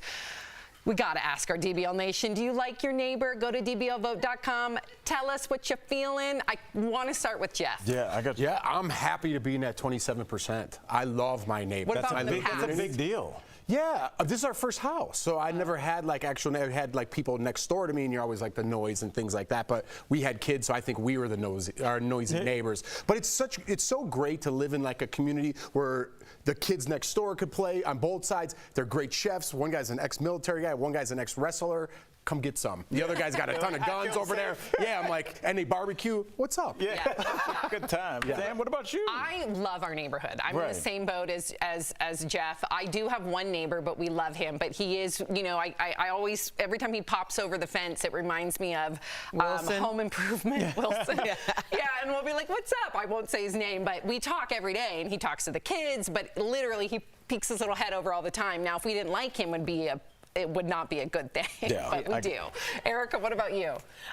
We're pretty good with our neighbors. So it's weird because we do live in the city, and so there's we have a very diverse neighborhood, which is part of the reason why we moved to that particular neighborhood.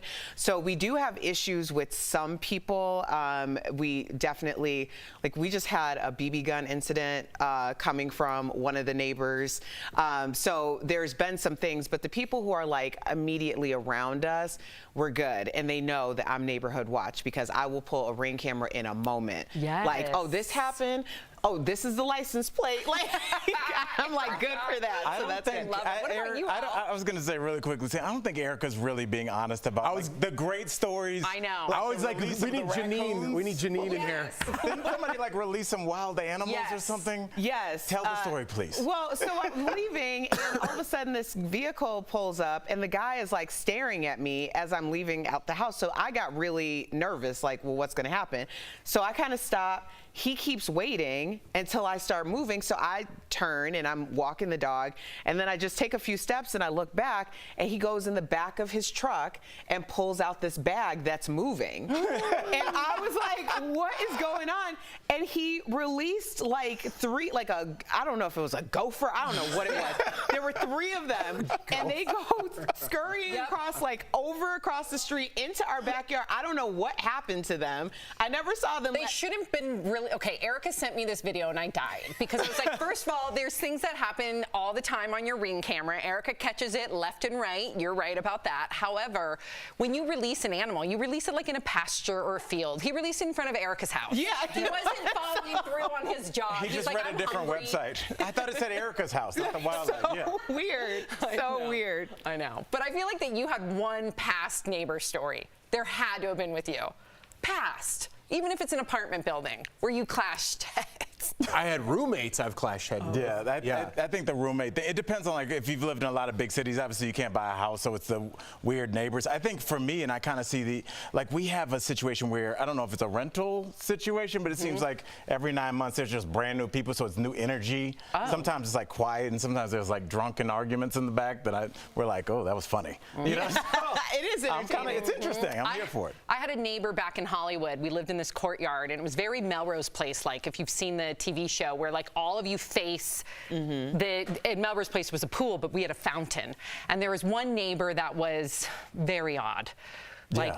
She would come over and say that she had relations with a ghost. Yeah. Oh, you told me about her. Yeah. And she wouldn't leave. And I'd be like, okay, well, hope you have a good day. And then knock, knock, knock. Oh, do you mind if I give a tour of your house to a friend of mine? What? Why? Yes. So yeah, there are those neighbors where you're just okay, bye. Let's see the final votes. 61% of you say yes. Oh, wow. You do like your neighbor. That's a good thing. That's great. All right. Coming up on DBL, Kim Cattrall is finally talking about where she stands with Sex and the City. What's her side of the story? Promotional consideration is brought to you by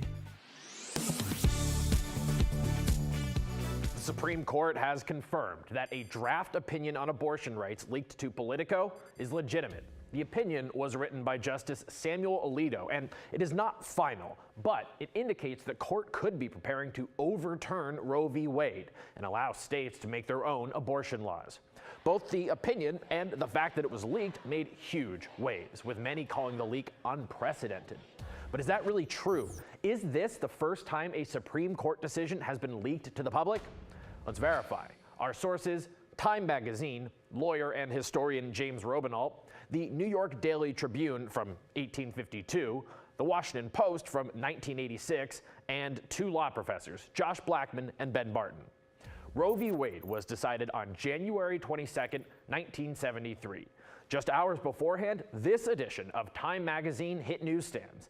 In it was this article reading, quote, "Last week, Time learned that the Supreme Court has decided to strike down nearly every anti-abortion law in the land." Historian James Robinalt explained what happened in a recent column for the Washington Post. He had previously interviewed the leaker, who said the article wasn't supposed to be published until after the official release. But that release got delayed a few hours, and so Time wound up jumping the gun. But that wasn't the first time a decision leaked. Historian Jonathan Peters said on Twitter an 1852 decision was published 10 days before it was officially announced. We actually found that clipping in the archives of the New York Daily Tribune. It's only a short blurb that reads, "The Supreme Court have decided the case of Pennsylvania against the Wheeling and Belmont Bridge Company in favor of the former party. Judge McClain will deliver the opinion of the court someday this week." In fact, it was delivered more than a week later. And finally, one of the more recent examples of a leaked decision comes from 1986, when the court struck down a key portion of a recently passed budget law. Here's an article from the Washington Post at the time, dated July 8th. It reads, quote, "ABC News Supreme Court correspondent Tim O'Brien, in a rare leak from the court June 15th, reported that the law would be struck down the next day on a 7-2 vote, and that Berger was writing the opinion." O'Brien was right about the outcome, but his predicted date was off by a few weeks. So we can verify, no, this is not the first leaked Supreme Court decision. But legal scholars we talked to said it's still an historic occurrence. This is the first time a complete draft opinion has ever been leaked. Leaking the outcome and even a proposed vote tally is really different than leaking these early versions of the opinion where you're getting the inside voice of the Supreme Court. Word of decisions has leaked out, and that's unfortunate, but never a draft decision leaked out months in advance. This is simply startling. With your Verify, I'm Casey Decker. All next week on DBL, Hollywood legend Mary Lou Henner will be here as our special guest co-host. Along with her unfiltered takes on the week's hottest topics, she'll tell us all about her start in the original production of Grease and her wild times behind the scenes of her hit show Taxi. Mary Lou Henner is like, we have a history. You know what I'm saying? Danny's a blast and a great kisser. Plus, we've got a big surprise for her live all next week. You're not going to want to miss a day. All next week on DBL, Hollywood legend Mary Lou Henner will be here as our special guest co-host. Along with her unfiltered takes on the week's hottest topics, she'll tell us all about her start in the original production of Grease and her wild times behind the scenes of her hit show Taxi. Mary Lou Henner is like, we have a history. You know what I'm saying? Danny's a blast and a great kisser. Plus, we've got a big surprise for her live all next week. You're not going to want to miss a day, only on DBL. Welcome back. You're not going to believe this story. It is true. NASA has come up with an interesting way to make contact with life on other planets. Check this out. Scientists plan to launch pictures of naked humans like this into space in hope of luring aliens to us. The pixelated images also include an invitation to respond to the space nudes. What are the weird symbols next to it? Let's see it again. Yeah, Can we see it? Look at Erica's face. I want to see the symbols. Who got paid to do this? And are we paying for this? Is Probably. The government? And like, do we want to show them our vulnerable areas? Why don't we send out like the best of the best? Yeah, it's like if the aliens might be combative, now they're Maybe like, they know something you don't know. First of all, that's a DNA helix. If you went to biology, which I thought you did. That did not look like a helix. That looks like something at Pier 1 Imports. That looked like just a little circle thing. That was not a helix. It's a DNA helix. It wasn't. Second of all, we don't know what our NASA scientists know. Perhaps those are nudes that the aliens will like. Blast out like Baywatch pictures Maybe everywhere. you're not attracted to Baywatch. It's subjective. Oh, we gotta go. If you're leaving us, you can watch the second half of the show online, watch on YouTube or our app. But if you get the second half of the show where you are, here is what's ahead.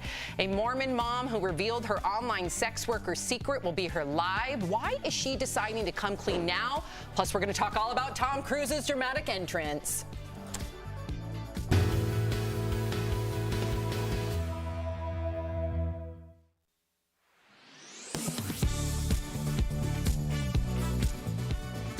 After Elon Musk announced he was buying Twitter in a $44 billion deal, some social media users began wondering what happened to a charitable deal that Musk offered.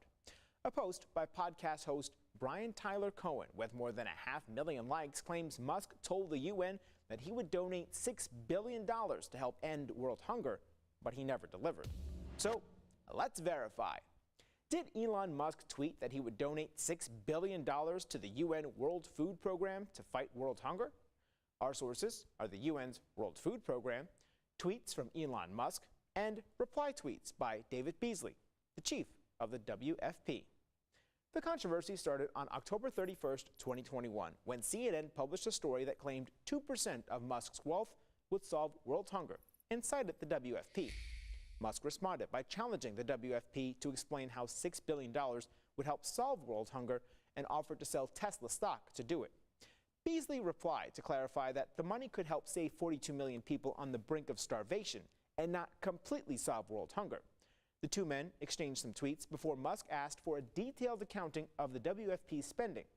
The WFP followed through 2 weeks later, and Beasley tagged Musk in a tweet with a link to the plan, but the billionaire never responded. So, yes, Elon Musk did tweet that he would donate $6 billion to the UN World Food Program to fight world hunger. A filing with the Securities and Exchange Commission shows Musk donated nearly $6 billion worth of Tesla stock a few days after the WFP published its plan. However, it's not known where that money went because the WFP told Fortune it has yet to receive a donation from Musk. With your Verify, I'm Brandon Lewis.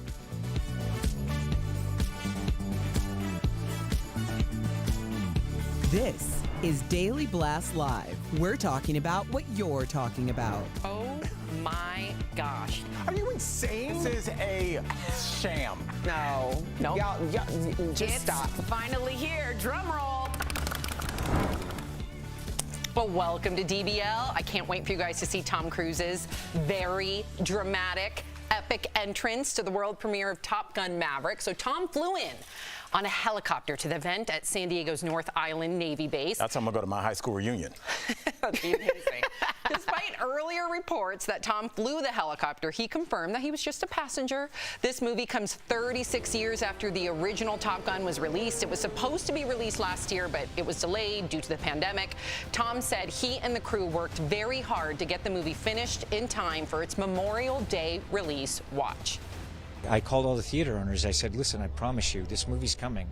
You know, do not, we're going to be there. You be there, I'll be there, I promise you. And I said, I give you my word. I'm going to give it everything I have to deliver for you and for the audience that has been waiting 36 years.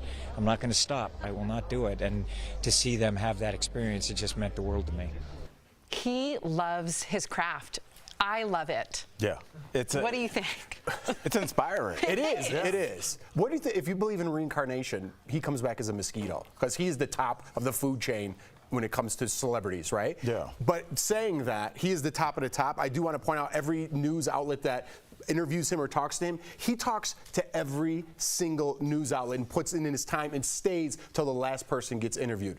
That's a star in my eyes. That's someone you could look up to despite what you think about Tom Cruise. He talks to everybody, shakes everybody's hand. That's what you want in a star. And he's not out there. You don't get films of him doing this or that. He jumped on the couch one time, a little embarrassing, but mostly great. To Jeff's point, I just want to remind our audience, when I worked in the credentials program. I thought this was going to go back to your apartment complex. Go ahead. When I worked in the credentials program in the garage for different award shows. You were valet. Yeah, parking attendant. Yes. Whatever. Credentials. Badge hander outer. Okay, fine. Okay. Badge hander outer. Okay. I'm proud of that. Yeah, Cool. it's great. Anyways, he came in, also made an entrance, came in on a motorcycle. Katie Holmes on the back. Ooh. Yeah. Big entrance. He came in, he said hi to all the higher ups, but then he went over to the credentials people and shook our hand too, to your point. Yeah. Yeah. I love it. I like that he really does in this. I only use this man's name in very rare circumstances. He reminds me of the movie star Kobe Bryant. And that he is obsessed with the final product and not the byproduct of fame. Kobe, all the stories you hear from all the athletes, I love hearing people tell Kobe Bryant stories because they're just like, you know, we were all going to a nightclub and I text Kobe and he's back at the gym shooting jump shots. And I feel like that's how Tom Cruise is. He doesn't want to be famous with the starlet. He wants to shake everybody's hand, make sure that this gets out, call the movie theater to say, I'm going to deliver this. And then he does it and then shows up on an aircraft carrier. How many people on the planet could pull that off? I can't wait shout for out this to him. movie. Erica, you're very silent. Are you not a Top Gun fan? Oh, y'all know I don't know anything about Top Gun. But, I mean, we did make a deal. I just want to continue to remind you that I'm supporting your enthusiasm for Top Gun because y'all are going to support my enthusiasm for the Best Man series when it comes out. Okay, fair enough. So, yes. All right. We talked about our love for Tay Diggs on this panel yesterday. Yes. Okay, so we also have to talk about the music, right? I mean, iconic music with Take My Breath Away, Highway to the Danger Zone. So Tom Cruise is praising Lady Gaga, for her work on the film's soundtrack. Tom told James Corden that Lady Gaga not only wrote the film song Hold My Hand, but also helped compose the score. Wow. Watch. She's amazing, and it just opened those doors to the emotional core of the film that we had, and just it's like that moment and things just came together in such a beautiful way. Her song that she'd written just fell right in and became really the underlying score and the heartbeat of our film. The heartbeat of their film. She's got a lot What a compliment. Yeah, well, I mean, got a lot to live up to. So the song got Tom's seal of approval. Let's get our take on it. Listen. So bright tonight, but don't you let go of my hand. You can cry. You did? I'm with it. I'm with it. I like it. Yeah. The thing about Lady Gaga that some people don't have a true appreciation or understanding is that she is the full orchestra. She is the percussion, the strings, wind, words. She embodies it all, and she's such an accomplished musician.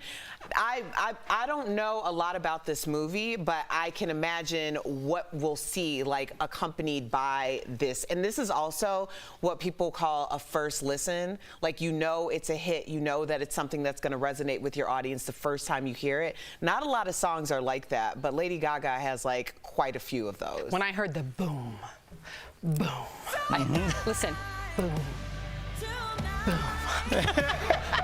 I could imagine being in a theater, surround sound, boom. That's how you got to experience it. it. I do think it's going to Tom's point, I think it's going to deliver, but how can you beat Highway to the Danger Zone?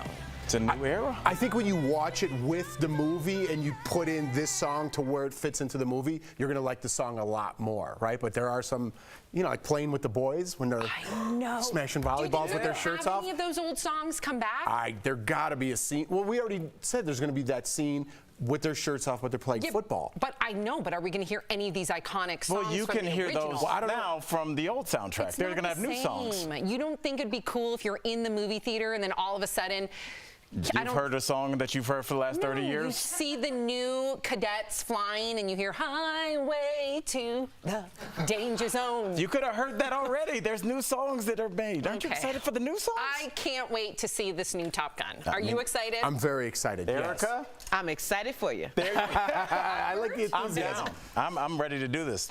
Nostalgia, I'm here for it. Remember how embarrassing that love scene was, though? Yeah. The love-making scene was quite They're going to fix that expensive. Because you were sitting next to your mom? Yeah, honey, I was like 10. And I was like, oh, gosh, just please be over with. This scene is too much.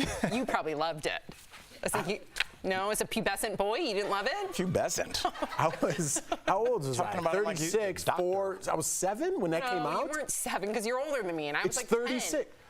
You just don't know how to do math. 10. Whoa. Maybe okay. Coming up, he's probably right. Coming up on DBL, a Mormon mom who started a career as a nude model will be here live. She's kept it a secret until now. So what will she do if the church finds out? So bright tonight, but don't you let go of my hand. You can cry. Closed captioning provided by. All next week on DBL, Hollywood legend Lou Henner will be here as our special guest co-host with her unfiltered takes on the week's hottest topics. Plus, we've got a big surprise for her live all next week. You're not going to want to miss a day. All right, so yeah, we're doing the math. So I'm 43, so if it came out 36 years ago, I was 7. You congratulated right? him for that award. So that seems crazy because I felt like that came out when I was at least in high school or in college, and that's not the case. You just rewatch it. Erica has no reference. But yeah, so that sounds crazy to me. This is not a... What? It's a challenge. Oh, I got you. I heard you. So that's it. So, Where she lives? Of course. am I supposed to keep talking? Oh, okay. She's a mother. And she's got kids. Hey, so Yeah. I'm trying to talk to this camera, but I can't say it. No. I already asked him. I said, question hooked on the Hey, other guy. what's your favorite sandwich? I'm from Cleveland, Ohio, so corned beef sandwich. Corned beef's big in Ohio? It's so weird. See that face Sheree's making? It's not. I thought that was a New York thing. Look, no, it's New York, Cleveland to an extent. Why is Cleveland known for I corned beef? don't. I don't know why. There's a lot of known for bodega breakfast sandwiches and not corned beef. Well, there's a huge. Yeah, but there's a big Jewish population, delis. obviously in New York, and there's a big Jewish population in Cleveland, and so there's a lot of Jewish delis. So you get that fresh rye bread, get the rye gold bread. stadium mustard, Yum. and then it's throw like some lean, stacked. big, fat corned beef sandwich. That's like that smell reminds me of being at home, being with my that's dad. interesting. I didn't know Oh that. man, corned beef sandwich. Without, So they're like without- corned beef joints that people like you compete against. Like in Philly, there's the Philly cheesesteak. Is it like that? Yes. Yeah, to an extent. There's like a famous chain called Slyman's. They've got one location downtown, one actually I don't want to eat at close. Slyman. That's I his know. last What? name. Why It's- would they name it slime? It's his last name, but it's I mean, lying around the corner in the morning. You know. No, still. You don't want to eat at Smelly's. Yeah. You know, That's my last Smelly's name. Delis, just because it rhymes doesn't mean it's great. That would be. It's like Smelly Kelly. That's no good.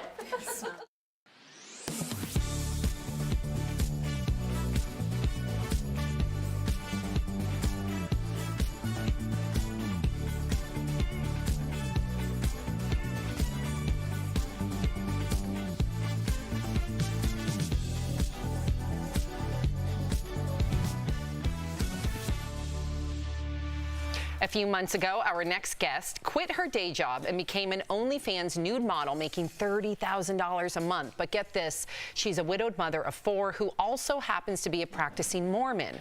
And the church has no idea. Holly Jane joins us live to tell us more about her story. Holly, welcome to DBL. Thank you for joining us. First and foremost, why did you want to start an OnlyFans page? Yes, so I grew up in the Mormon church in a very conservative home where I was taught that I needed to dress modestly, and I secretly always wanted to be an adult model. I idolized models such as Carmen Electra, Jenny McCarthy. These were controversial models because they were posing nude for Playboy, but I thought that they were glamorous and classy, and I wanted to live that lifestyle. So much later on in my life, when I discovered the OnlyFans platform, I decided to go for it because it's something that I always wanted to do. And I don't view it as, you know, a negative or a dirty thing. I feel like God wants us to celebrate our bodies that He created. It's a very body positive, empowering thing. So just so our viewers are aware, can you please just clarify briefly what an OnlyFans page is? And then follow up with, did you have any reservations about starting an OnlyFans page, given you're a mom? Sure. So an OnlyFans page, it's an online platform where, you know, it's not just for nude adult models. Justin Timberlake is on there and he shares music. any sort of artist, whether it's a musician or you know, a painter or a nude model, such as myself.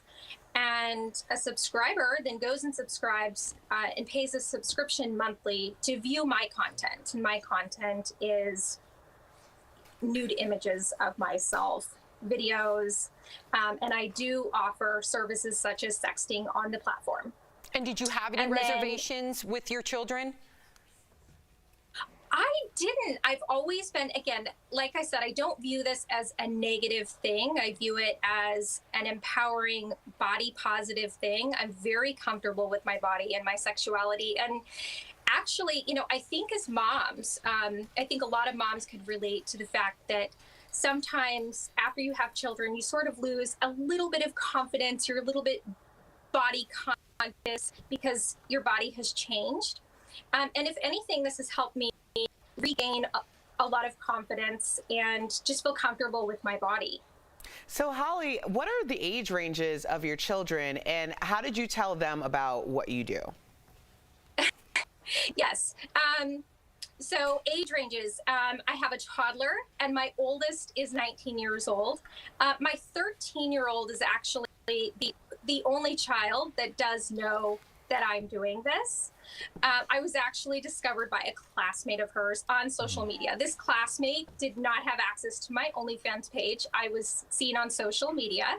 So I had to have a sit-down conversation with my daughter and explain that there are a lot of misconceptions as to what this involves and entails, and that it's really no different than someone posing for Playboy, which, by the way, I'm also now on a centerfold platform. Well, Holly, I'm going to be really honest. I have no issue with what you do. I mean, if I could do it, I would do it too for $30,000 a month. But I'm kind of like a little confused because you said you had a 19-year-old who doesn't know, but you're on this platform right now talking about it.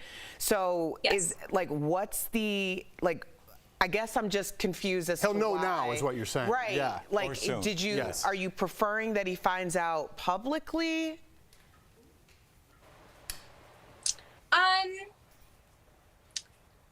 Whoever finds out, finds out. I just haven't. I think if anyone in my family will have an issue of it about this, it will probably be my son. So I haven't had that sit-down conversation yet. My son's in college. He's in a military program. He's had a very busy year. So I really haven't had the opportunity to sit him down. He'll be home on Mother's Day. So, you know what? He may see me on television today. I don't know.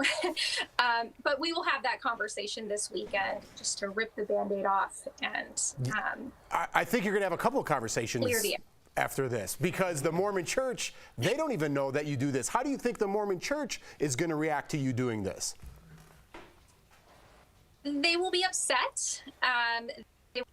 Obviously, they won't be happy about this. I will most likely be counseled, and I could potentially face excommunication. I am prepared for that conversation. I enjoy attending the church. My kids enjoy attending.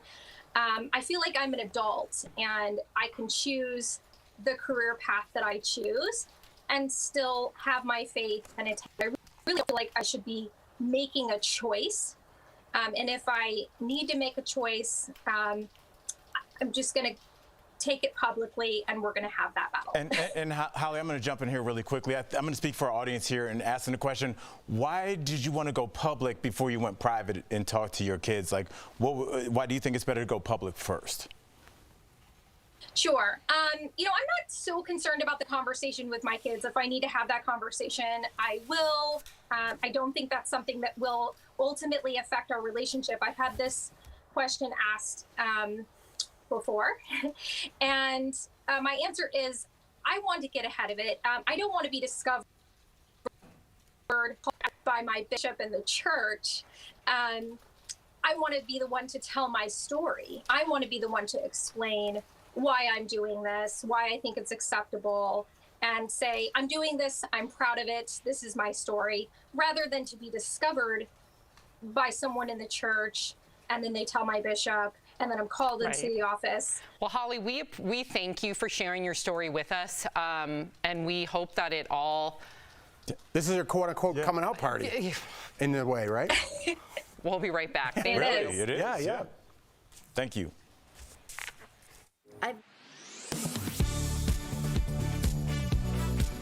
With many parents desperate to feed their babies because of the baby formula shortage, I've seen this Facebook post shared with a recipe for a homemade baby formula.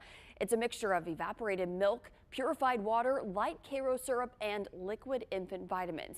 But is it safe to use? Let's verify. Our sources for this are the American Academy of Pediatrics, the U.S. Food and Drug Administration, and Katina Little, a pediatric nurse practitioner with Novant Health.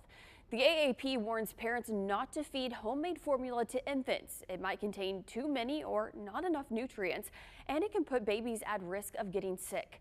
The FDA also advises parents to not give babies homemade infant formula because of serious health and safety concerns, including contamination, nutritional imbalances, and foodborne illnesses. The FDA does regulate all commercially available infant formulas, but does not regulate recipes for homemade formulas. And Little agrees with all of this. It is not safe to make your own formula. There are several reasons that go along with that. One of the biggest is just the risk factor of not mixing it correctly. Little says if it is not mixed the right way, babies could be given too much or too little of something. She says this could cause problems with brain development, weight gain, and digestion, along with many other things. This too will pass, and we will get to a point where we have enough. So the resources that you can tap into will hold you over until you can get it. But I want to say, just don't think, you have to resort to making it on your own or creating it on your own. So we can verify that no, it is not safe to feed your baby homemade formula.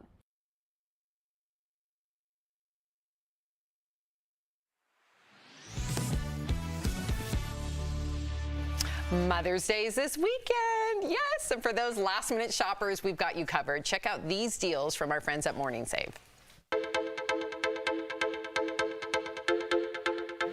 Steph, what do you have for us today? Hi, Tori, and hey, DBL Nation. I've got some amazing products and wonderful deals that you're going to love, so let's get started. First up, we've got True Beauty Microderm Blemish System. Whoa. So this deal includes one base with 4 different tips, 5 dual-end extraction tools, 1 storage case, and 1 charging cord. So what this will do is draw out your built-up impurities from under the skin, so you can stop picking and prodding with your fingers, which I am definitely guilty of. Totally. It's got 4 different power levels. Normally this is $25. Not bad. No, but guess what? We've got it for $12. It saves everyone 52%, and that is a lot cheaper than a facial. My word, starting off strong. Now, Tori, this next deal makes me sleepy just thinking about it. We've got Ella Jane 3-piece comforter set or a 4-piece triple brush sheet set. Oh. So this includes 1 flat sheet, 1 fitted sheet, and 2 pillowcases. Or if you want to go for the comforter set, it includes 1 comforter and 2 shams. Ew. So keep in mind, if you go for a twin size, that'll include 1 pillowcase or 1 sham. Let me even show you this one, because there's no doubt that you're going to feel relaxed and rejuvenated after a night's sleep on this, because trust me, it is so soft, Tori. Wow. It feels amazing. And the microfiber sheets literally are so soft against your skin. Normally, the sets are between $70 and $130. So you can get either set between $19 and $39, depending on the size that you're going to need. But either way, it's saving you 73%. This is such a good price for a soft product. Now, I am super excited for this next one. We've got the Optimus 2.0 Gallon Cool Mist Evaporative Humidifier. Oh, good. So this deal includes 1 humidifier. I mean, we have got to get in that much needed moisture to recover our skin after those dry, cool months. Yes. And this little control knob here lets you easily control the desired output level to experience that humidified air. So normally this is $70. Okay. But we've got it, Tori, for $29. Oh! That's 59% off. Oh, the retail price just evaporated, Steph. I love that, Mary. Look at that. This is so good. And you know what? A way to keep your skin looking young and fresh is with one of these. I highly recommend it. And then last but certainly not least, we've got Eco Home 3-piece stainless steel mixing bowl with bamboo lid. Look how good that looks. I know, this is fancy. So this deal includes 3 different bowls with 3 lids available in different colors like gray, light pink and turquoise.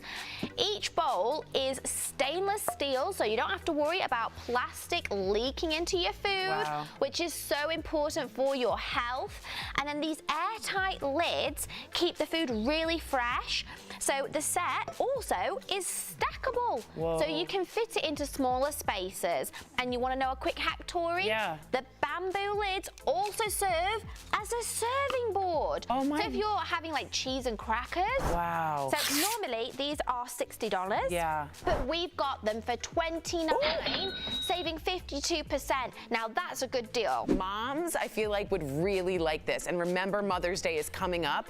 But look how fabulous that looks. Even with lemons or like fruit. Oh, fabulous. Exactly, multifunctional. Right? All right, head on over to morningsave.com to snag these amazing deals at the lowest prices. You can even just scan that QR code on screen right with your phone, or visit morningsave.com on your smartphone as well. Thank you so, so much, Steph. We'll be right back. Tomorrow on DBL, a special Mother's Day show you don't want to miss. Chef Gernard is showing us how to whip up the perfect brunch Mom will love. Plus, we're paying tribute to our moms. And our interview with Grammy-winning singer Sheryl Crow. What's your take on aging in the music industry? You know, I'm older, and it's not easy to see yourself get older. That's tomorrow, only on DBL.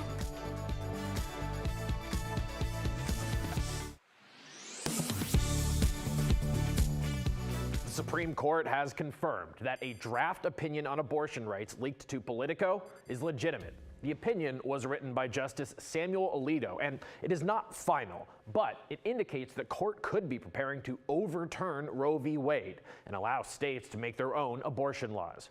Both the opinion and the fact that it was leaked made huge waves, with many calling the leak unprecedented. But is that really true? Is this the first time a Supreme Court decision has been leaked to the public? Let's verify.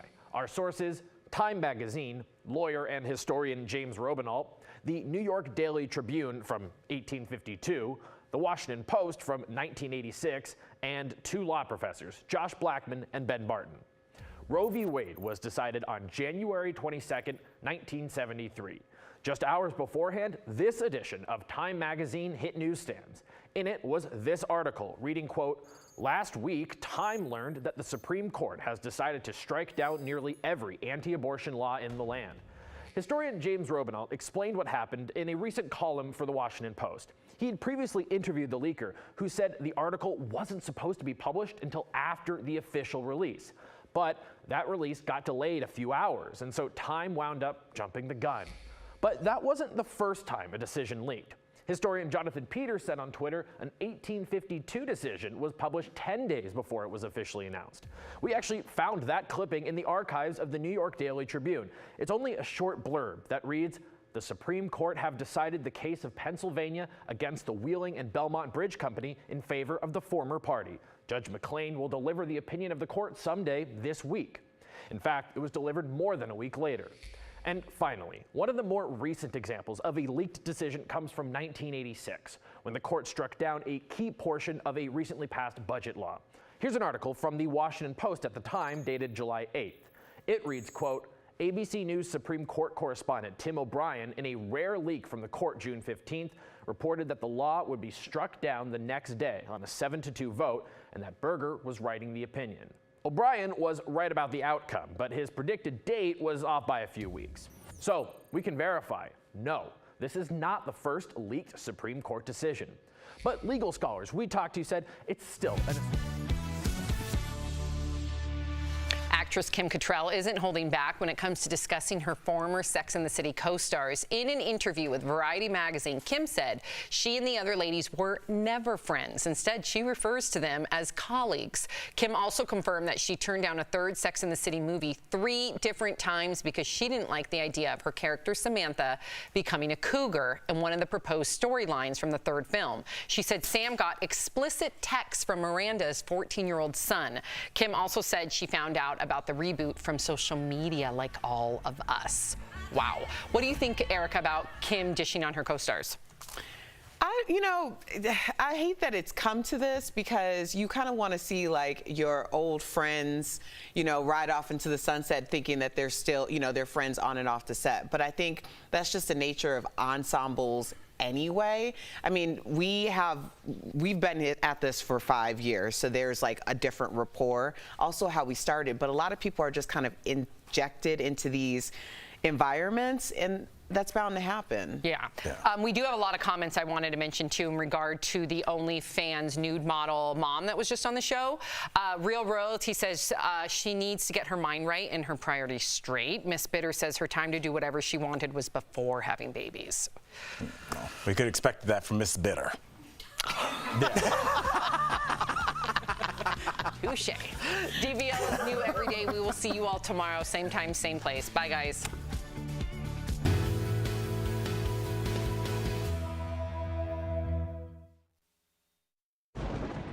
Where hope finds help. Where courage meets conviction. Where makers make fans. We are Tegna, a family of local and national media brands that bring us together, serving the greater good of our communities. Where national know-how backs local business. Be in good company with Tegna. All next week on DBL, Hollywood legend Lou Henner will be here as our special guest co-host with her unfiltered takes on the week's hottest topics. Plus, we've got a big surprise for her live all next week. You're not going to want to miss a day.